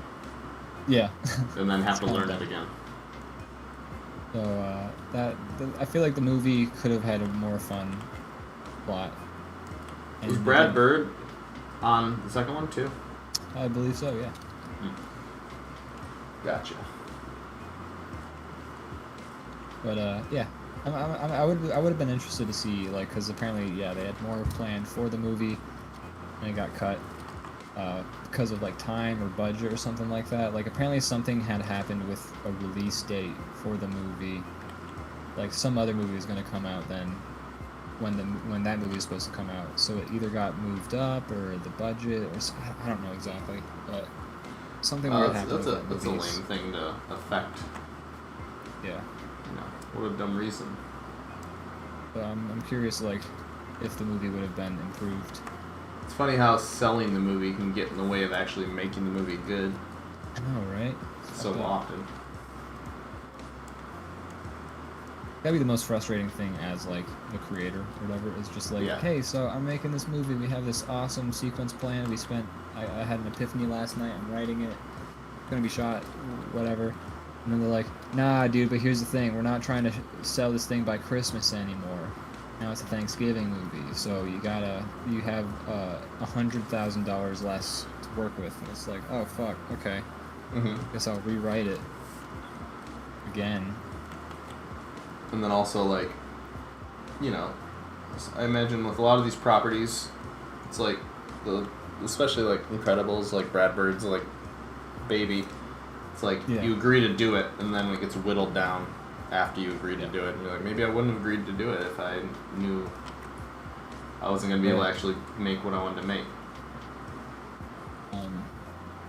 Sounds like someone's PC is trying to take off from an airport. You might be hearing my air conditioner. Is it really loud and annoying? Because I can turn it off. I usually have it off just because... I don't even hear it, but let me listen to the...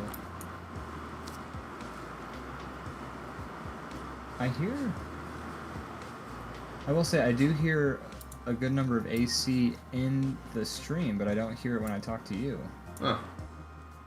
Interesting. Well, you've always been my barometer where I ask and you're like, no, I don't hear it. So I was like, oh, I can leave it on. Cool. Because I usually keep it off and then sweat a lot. And then as soon as the show ends, I like bust out of this room. Like, oh, God. I think your Discord has some settings that are like cutting sound out where like voice meter or whatever you're using for like your noise gate is not maybe? Okay. I'll have to look into that. Thanks for letting us know. Yeah, thank you. We'll look into that. If you're online later on tonight, Brandon, we'll take a look, see at your sound, and see if I can see maybe what was happening with that. I have a couple of ideas. Sounds good. But sorry, folks. Happens sometimes. But yeah, it's got to be frustrating because like. There are so many movies I've read about where it's just like, this movie was originally going to have this in it, but then they decided they couldn't make it a Christmas movie.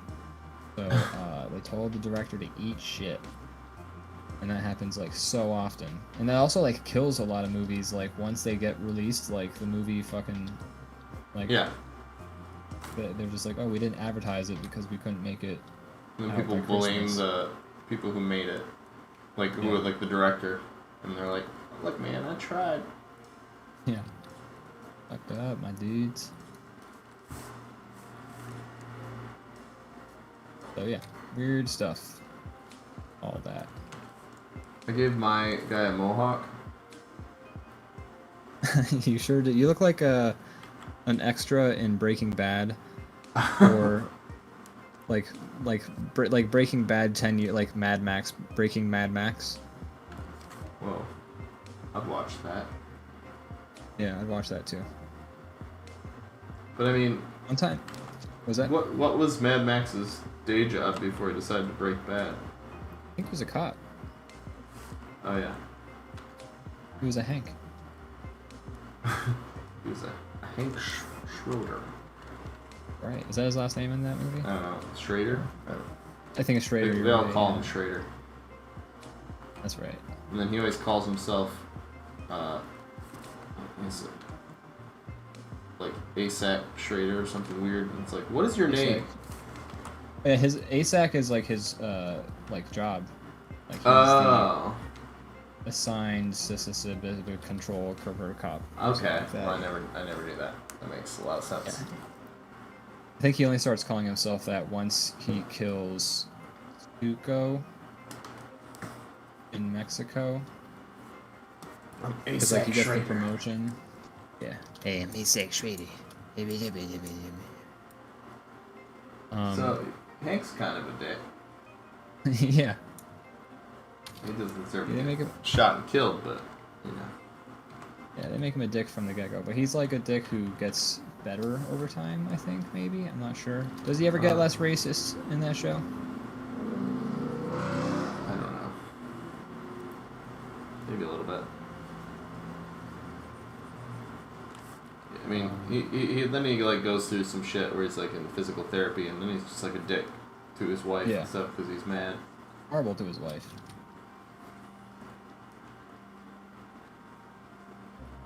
He's a ASAC Schrader. I feel like This- this episode has show is been TV corner the whole episode. Yeah.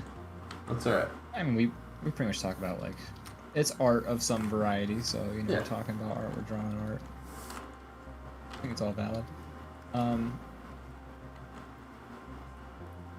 I feel like there are so like like Hank is like the show being like, how shitty can we make this character and then still make you feel bad when he gets like murdered in a ditch? I mean, I think Walt is the example of that because like, you know, you root for him in some ways until the end, even though he's like the worst person on the show.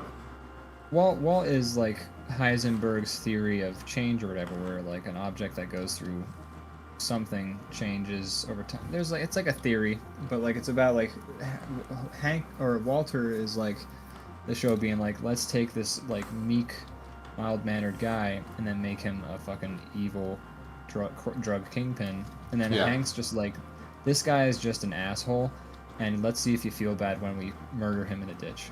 And that's I felt bad.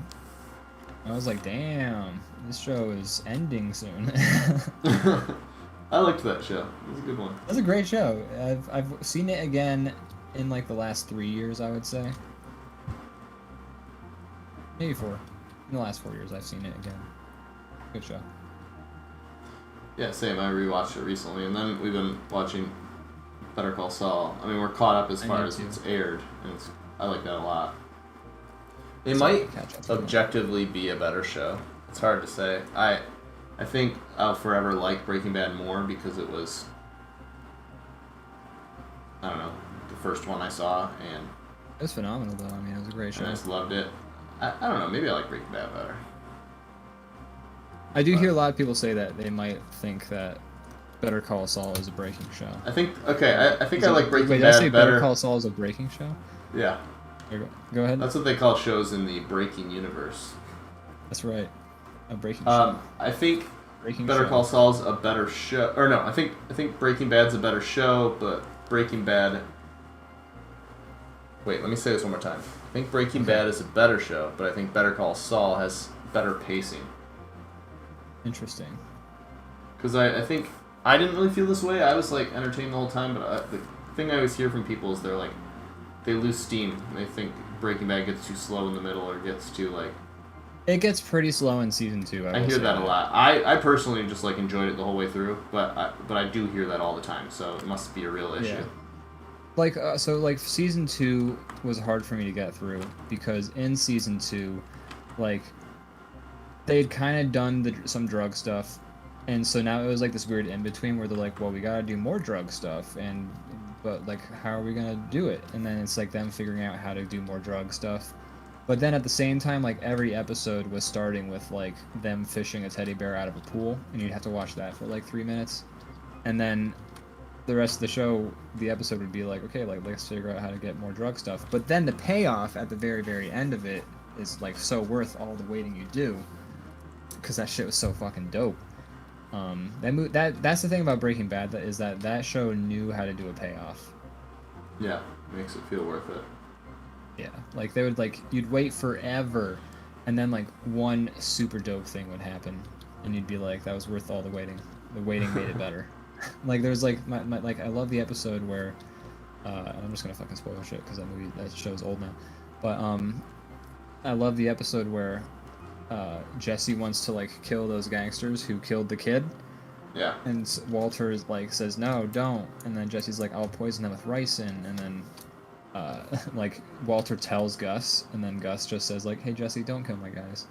All right, everyone go home. And then it ends with like Jesse and he's about to like try and like shoot these two gangsters who clearly see him coming, and it's not going to end well. And then Walter just like runs them over and then like blasts the one guy in the head, and then it's like run. That's my favorite moment of the whole show. Such a good moment in the show, and like it's worth it because you spend the whole episode, like a full hour, just being like, Jesse wants to kill these guys, like how's this gonna happen? Oh shit, something's about to go down. Oh, nothing went down. Oh shit, Walter told Gus something's about to go down. Oh, Gus told everyone nothing went down. Gus told everyone to go home. Oh god, Jesse's about to die. He's just taking some meth. He's about to shoot these two crack dealers. And then something does go down. It's just so good. But it's not at all what you think is going to happen. Yeah. It's a good moment. Like, that show knew how to fucking make you wait for something, and then, like, bah! Like, what were you saying? No, I was agreeing with you. Yeah, the show is good at that, for sure. And, yeah, that was, I think, my favorite moment of the show, honestly. Or one of them. Definitely in, like, the top 3. Yeah. The fucking plane exploding, like the plane collision though, so dope. Because you're just like you see it happen, and then you're just like, you know, in like a weird twisted like sort of like Rube Goldberg of events, Walter White made those planes collide. He did. Like, If he didn't exist, they wouldn't have. if Walter had not done any of his drug shit, and or had just woken up the girlfriend when she's choking to death on her own vomit, he Those could planes have wouldn't stopped all have that. crashed. Yeah, fucking insane. What a good show. It's a good show. Would you say that Better Call Saul has payoffs like those? I mean, they don't need to blow up a fucking plane or two, but maybe not as big. The show plays it a little smaller, but there's still like a lot of those like people trying to be one step ahead of each other type things and right. build up. But the show plays it like a little more. Granted, by like the latest scale? season now, it feels like Breaking Bad energy. There's like bigger shit happening around him. But in the beginning, it's more like, you know, here's this guy that's trying to, you know, it's very internal to his world. It's not like dragging in all this other stuff until later. But that does show up later. Yeah. It's a good show. I recommend it. I've been meaning to check it out. I'll probably watch it sometime soon. I've been watching a lot of Modern Family. I've been talking about that a little bit. This one episode had, I think, my favorite ending of all of the episodes so far.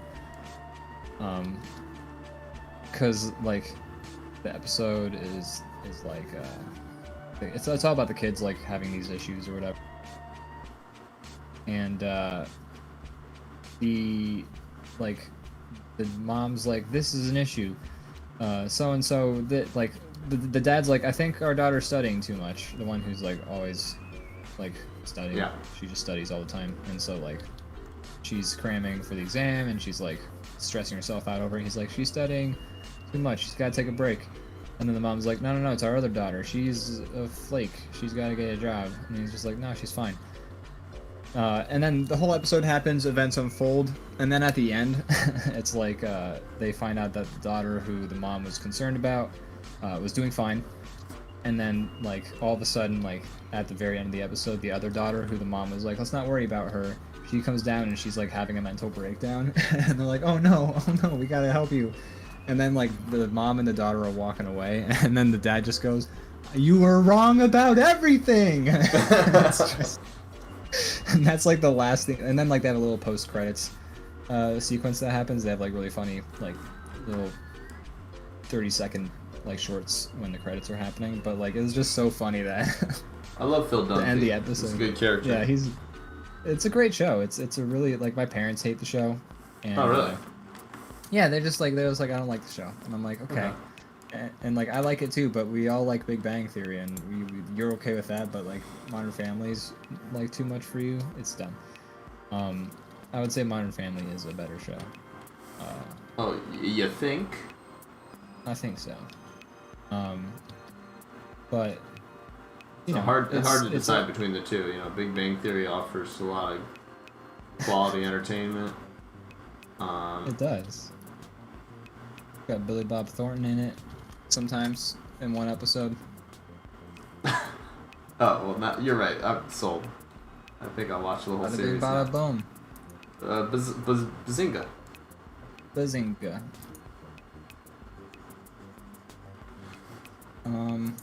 Yeah, Modern Family, good show. I was just laughing at like the whole you were wrong, like just like the fact that that's what they ended the episode on is like him being like, you were wrong about everything. It's just so good. I like how it breaks a lot of the molds of like the normal kind of like family show. Yeah, it's very much like it's a dysfunctional like all those like other family sitcoms are usually like, we're so wacky and dysfunctional and we all come together in the end, and that show does it too, but they are way more dysfunctional, and like the situations it's one of those like from bad to worse type shows like Kenan and Kel or something like that, where they just like they're like, oh, we're at a wedding, oops, I sat on the cake, oh no, I sat on the dress that had the cake on it, and oh no, I set the church on fire, and like that's how like a scenario. I will think that progress actually on is an the show. episode of Kenan and Kel. It probably is. And so like it's one of those from bad to worse shows, and I used to hate those shows so much, but for Modern Family at least, I've started to just sort of accept like, oh yeah, no, they're just gonna fuck up every twist and turn, and that's the joy of it. Is like that they're gonna fuck up, and you just get to watch it all crash and burn. Yeah. So I get it now. It can be enjoyable. I mean, you watch Frasier, and that's what that show is. I think Frasier was a good show for like sort of getting me used to that sort of format. Peep Show. Have you ever watched Peep Show? No. I recommend checking it out. It's really good. It's called English show, right? Yeah, it's British. It's called Peep Show because it's done entirely through like first person angles. So like you're always looking through somebody's vision. Oh, okay.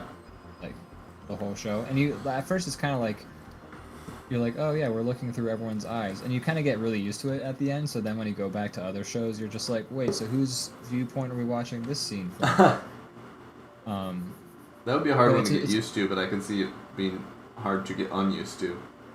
Yeah, it's like when you play a video game and it has a slow motion feature, and then you play another game that doesn't have slow motion in it. You're just like, whoa, these enemies are moving so fast.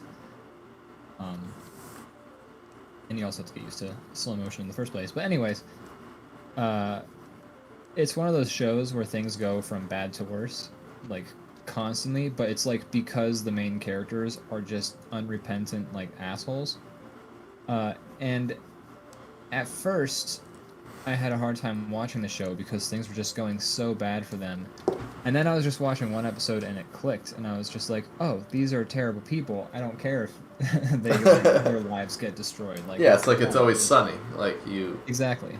You're not concerned for them to fuck things up because they will inevitably fuck everything up, and they deserve it. So that's when I started enjoying the show a lot more. Is when I came to that realization. I was just like, "Oh wait, these are awful people. I don't care what happens to them. Like, let them destroy their lives. Now it's fun." It was kind of like that. I'm giving myself a crazy jacket. Looks cool. I want that jacket. I wouldn't mind this jacket. I'm thinking it's like a windbreaker, going very. It's got the windbreaker colors. It does, right? You're gonna have a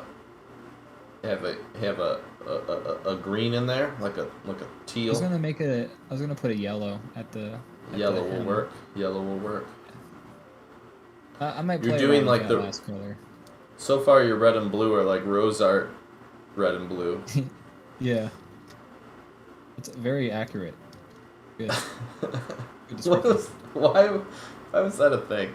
Why didn't the knockoff markers have to be not like any colors that were like functional? Maybe. They were all, like, maybe those. Why is it colors cheaper? Copywritten. Is that possible? Can you copyright a color? I think you can copyright a color. Didn't that one guy copyright the color, the yeah, Bands of Black or whatever? Fair. But I just remember like you'd be like in your like stupid, I don't know, first grade or whatever. Where they're like, all right, now color this red, and you're like, I have maroon and like cranberry. Like that's the closest I've ever read. It's like that. Those colors are like your like the regular Crayola markers or whatever are RGB, and then you have like a Photoshop document working in RGB, and then you go to the rose art, and then you press like Control Y, and they switch to CMYK. Yeah, well, I didn't have the regular RGB to complement my secondary colors. I just had the cheapo colors, and then like all right, draw this yellow, and you're like, I have mustard or brown. What should I? What do you? Yeah. I have nothing that. They're two terrible colors. Which one do you want? Everything is just like rose art markers are for like the markers for like the same person who like buys a car and chooses tan. Yeah. Oh my god. Can you imagine? Who buys those cars off the lot? Who buys a tan car off the lot? I mean, I have family members who have used tan like minivans before. A tan minivan. A lot of people have had tan vehicles because you find a deal on one and you need a vehicle and it's used. Yeah. But who buys a new tan vehicle?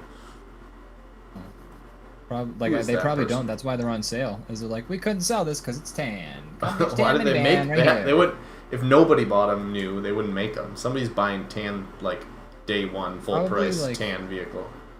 Like, imagine the most boring people you know, and like they're like the people who are just like, oh, I don't watch VeggieTales. It's too edgy for me. And then Two they're edgy like, tales. Yeah. Edgy Tales. Oh my god. That's what we gotta Should- draw next DrawBomb. I know. Edgy Tales. Don't take us Edgy- long to draw this. What is edgy tales? Is that like It's basically Bob the Tomato is like a Nazi or something, like American History X type thing? it's basically VeggieTales except the characters say fuck. Um, Is it still Christian? No, that's the other edgy part. Is it's like Oh, okay. imagine like it's like they take stories, like here's the story of I don't know this serial killer, and then like Mr. Tomato is a serial killer. He's like fucking shit. I'm gonna murder people, and that's. Is there edgy still a tales. silly songs with Larry section of the show? Oh yeah, absolutely. Those are not edgy at all. Those. They're very quaint tame. and tame, yeah.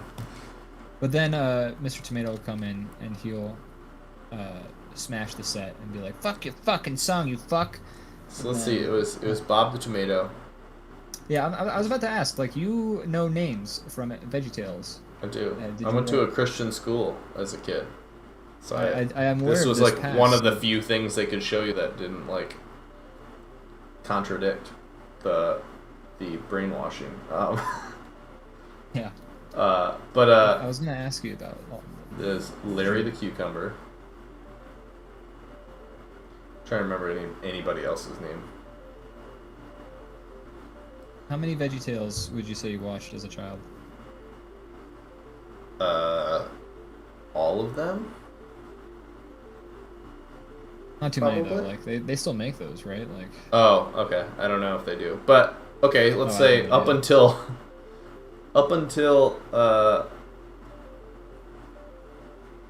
let's say like I probably saw every VeggieTales there was up until like I was in like 6th or 7th grade or I don't know 8th Wow. grade or something. Because like like the normal school like, hey, I don't want to teach today. I'm gonna put a movie on. Let's put on like Bill Nye or something. No, that was Oh yeah, Bill Bill Nye Nye. would not lie. it didn't fly. And Harry Potter was evil, so we watched VeggieTales. Senzi in the chat says, hi, how are you guys doing? We're doing Oh my good. gosh, Senzi, what's up? Thanks for joining us. Welcome. We're just talking about Brandon's past watching VeggieTale adventures because I've never, and I honestly didn't think I'd know anybody who had watched VeggieTales, but it made sense that you've told me about your more religious upbringing before. Yeah. A lot of VeggieTales in those days. Yeah. It was like Wishbone, except instead of all the books, they just did the Bible. And I like when I went to church and things like that. Like my mom was a teacher, like for like Sunday schools. Like I used to go to Sunday school and things like that. And my mom was a teacher at that church for Sunday schools. And that's just like we were pretty enmeshed in that community for a while, and then at some point I guess she got tired of it and she was just like, nope, we're out of here. And like we just didn't have to go anymore. But when I was in Sunday school and all that stuff, like they used to show us videos about like the Jesus's life or the Jewish exodus from Egypt, and like some of them were fucking violent. Like the one I watched, like I was like 10, and I remember the one showed like a dude get speared in the chest, and he was like, ah, and like fucking blood hit the wall, and like it was violent. I don't know if you're And I was familiar like- with the Bible, but it's a very violent book. good. But like I was 10, I felt like I was a kid, and I was like just like crying my eyes out in like this Sunday school because I was just like, what the fuck did I just watch? And I remember like I just remember that shit being like super violent, and it's kind of like Like, I mean, I was definitely not handling it nearly as well as the other kids. I used to be a little not able to handle scary things when I was younger. But like, it's so weird. Oh my gosh. That's cool. I'm gonna That crash guy's into your that guy's awesome. Yeah, he's so cool. The way That his guy's motorcycle awesome. is so fucking loud. Whoa. I wonder where Sends he's you reacted going. with a like scared cat, I think, from the motorcycle sound. Man, Yeah, that that's guy's awesome. terrifying. What a cool How long guy. has it been since that car crashed into your house? That was. It didn't hit my house. It got very close. I mean, no, it hit your pole outside your house. Hit my pole. My favorite pole. Oh. It was, I don't know, a few months ago. But Okay, so it was this year though, right? the Like, pole saved me. Yeah, it was definitely this year. that is the fucked up part. Is that pole did save you? I would argue. Like the way that car was It angled. would have hit my house. Yeah. It would have hit your room, like the room you're in right now, right? Like you were there. Possibly. Possibly. Is that correct? It could have hit this room. I don't know. But it hit the house. Or no, it didn't hit the house. It would have hit the house. But the pole is gone now, so I only get one. You know, the next car is definitely going to hit the house and kill me. Yeah. And this is like I keep referencing like real life things to video games. Something's wrong with me. But it's like in a video game, you hit the barrier, and then they're like, okay, that was your one shot. Now we've taken it away, hard mode. And yeah, we've gone from bumper bowling to normal bowling. Exactly. And I am the king. Those animations they have in bowling alleys, they're so they're weird. wild. They're wild. They're fucking out of this world, man. Like, and like I feel like they all still look like that, like early 90s 3D, like they just figured out like how to put a ball onto a 3D space. And it's some weird stuff. It's like when you look at like the extra features on like Toy Story, and they're showing them like just learning how to 3D model for the first time, and that's what it all looks like. Yeah. Or like, did you ever get those emails like way back in the day, where there wasn't really any point to emails yet because they were just like, oh, we can send these. But what do we do with it? I don't know. We don't conduct all of our business online yet. Like my dad used to send me these emails that were just like these pre-made pages full of like these 3D animated GIFs going like, let me tell you about today or whatever. And like, God, I don't even remember. It was like basically like positive affirmations through an email full of like terrible 3D GIFs and like MIDI music. Oh wow. And those were like also like I can probably find some. They were like just all those really antiquated 3D GIFs of like a person going like, wow. Yeah, I actually do know what you're talking about. Yeah. Yeah, that is what it looks like. I've seen a few memes on TikTok about the bowling animations. Oh, really? That's hilarious. Yeah, I'll see if I can find it. Send it to you. Sounds amazing. But it's not a bowling animation, but they're like bowling animations be like it's this really shitty animation of like these people in a car and they just like drive it through like a building and like off a cliff and like everything explodes. And it's like strike. That's accurate. That's hilarious. Dude, it's like that too. It's like you're bowling. You hit 8 out of 10 pins. Your bowling ball is a spaceship careening through the void of space, shooting asteroids, and this one asteroid explodes at you. 8 out of 10 pins. The fact that you got 8 out of 10 pins is equivalent to one of man's greatest achievements: going to space. Yeah. Space fighters. It was like, you know what reminds me of those bowling animations is the You Don't Know Jack games, like especially in like the new Jackbox, where it's got like the number like animations between each of the questions. You know those ones? I believe I do. I haven't played a lot of You Don't Know Jack, like. Oh man. Surprisingly enough, I'm just bad at real trivia. We got a movie night going. We should do a couple of You Don't Know Jacks. Yeah, I would love to.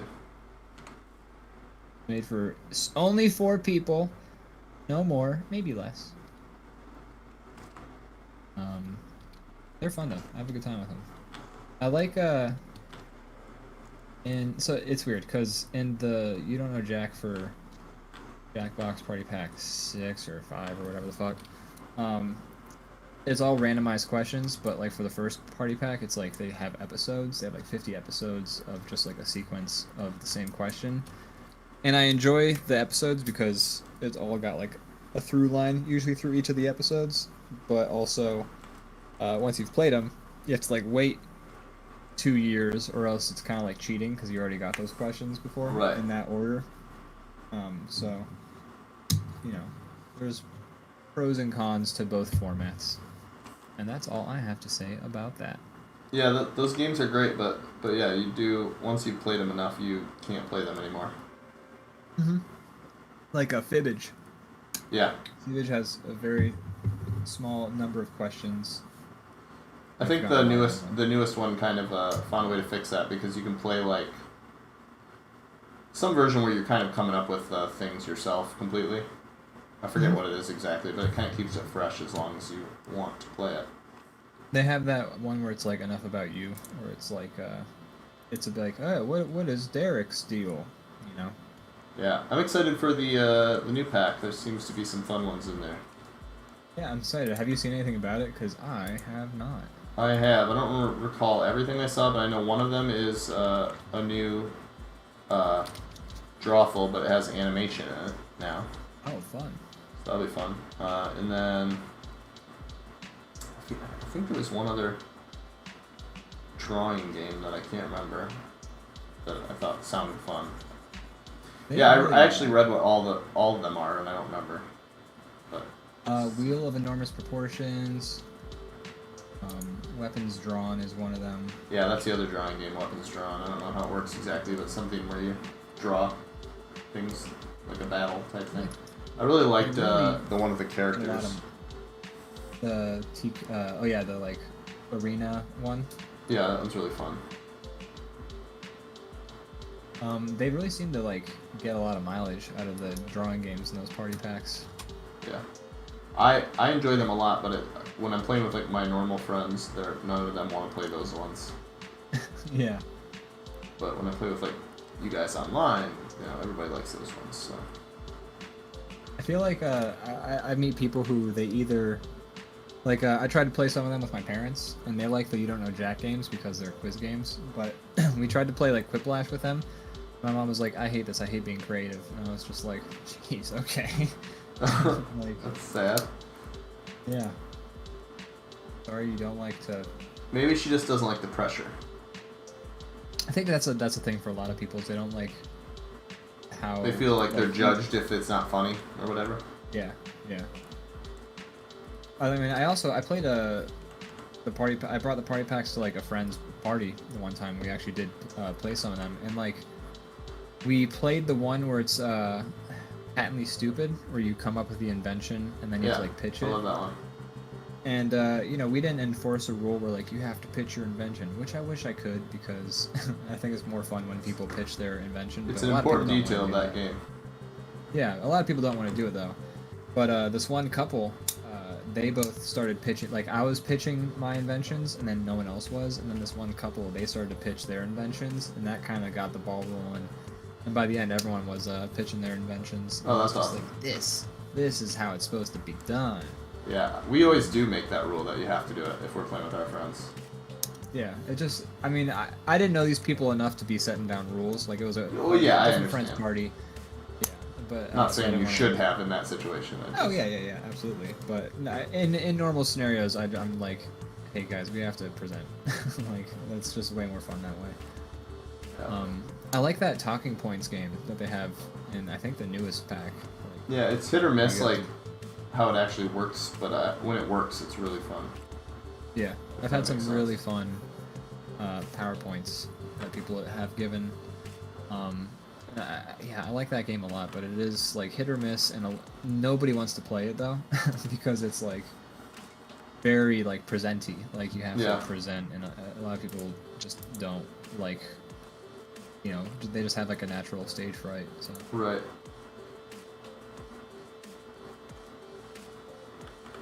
I like your little I was. DrawBomb pirate. I made him you too got dark, it. but I'm just gonna leave it. I like it though. There we go. He's been out in the the sun. that's the action crew. That's right. I like these. I like how the drawings turned out. I'm gonna save these, and then I think it's time to wrap it up. Mosey on out of here. Hit the dusty old trail. That's right.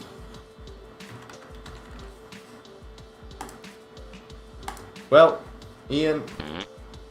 Wow. Thanks, Top Cat Yoda, for subscribing. Do you have anything? Do you have anything to plug?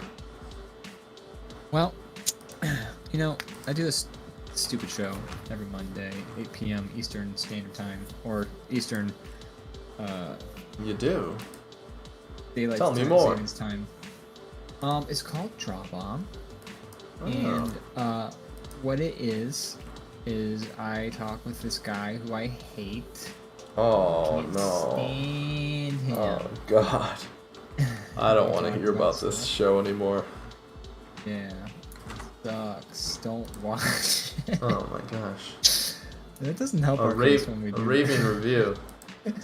Yeah, no, we'll be back next week doing DrawBomb 8 p.m. Eastern time, unless something comes up or something like that. And we'll be there to rock your faces off with more conversations about movies all the time and drawing some shit. Sounds great. Do you have anything you would like to say? Boy, you stole mine. Oh, I did? Wow, you must hate your host. Your co-host. Yeah, God, he's awful. I could talk He's the shit for a worst. while, but you know.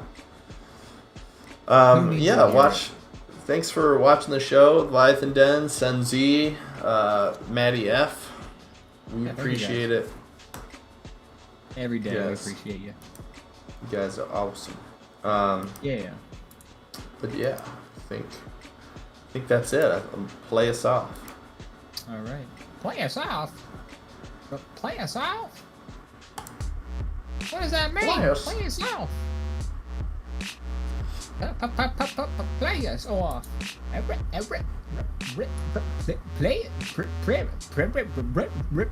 Play us off. DrawBomb Live is filmed in front of a live studio audience. Oh, did you come up with an epiphany? What am I doing with my life?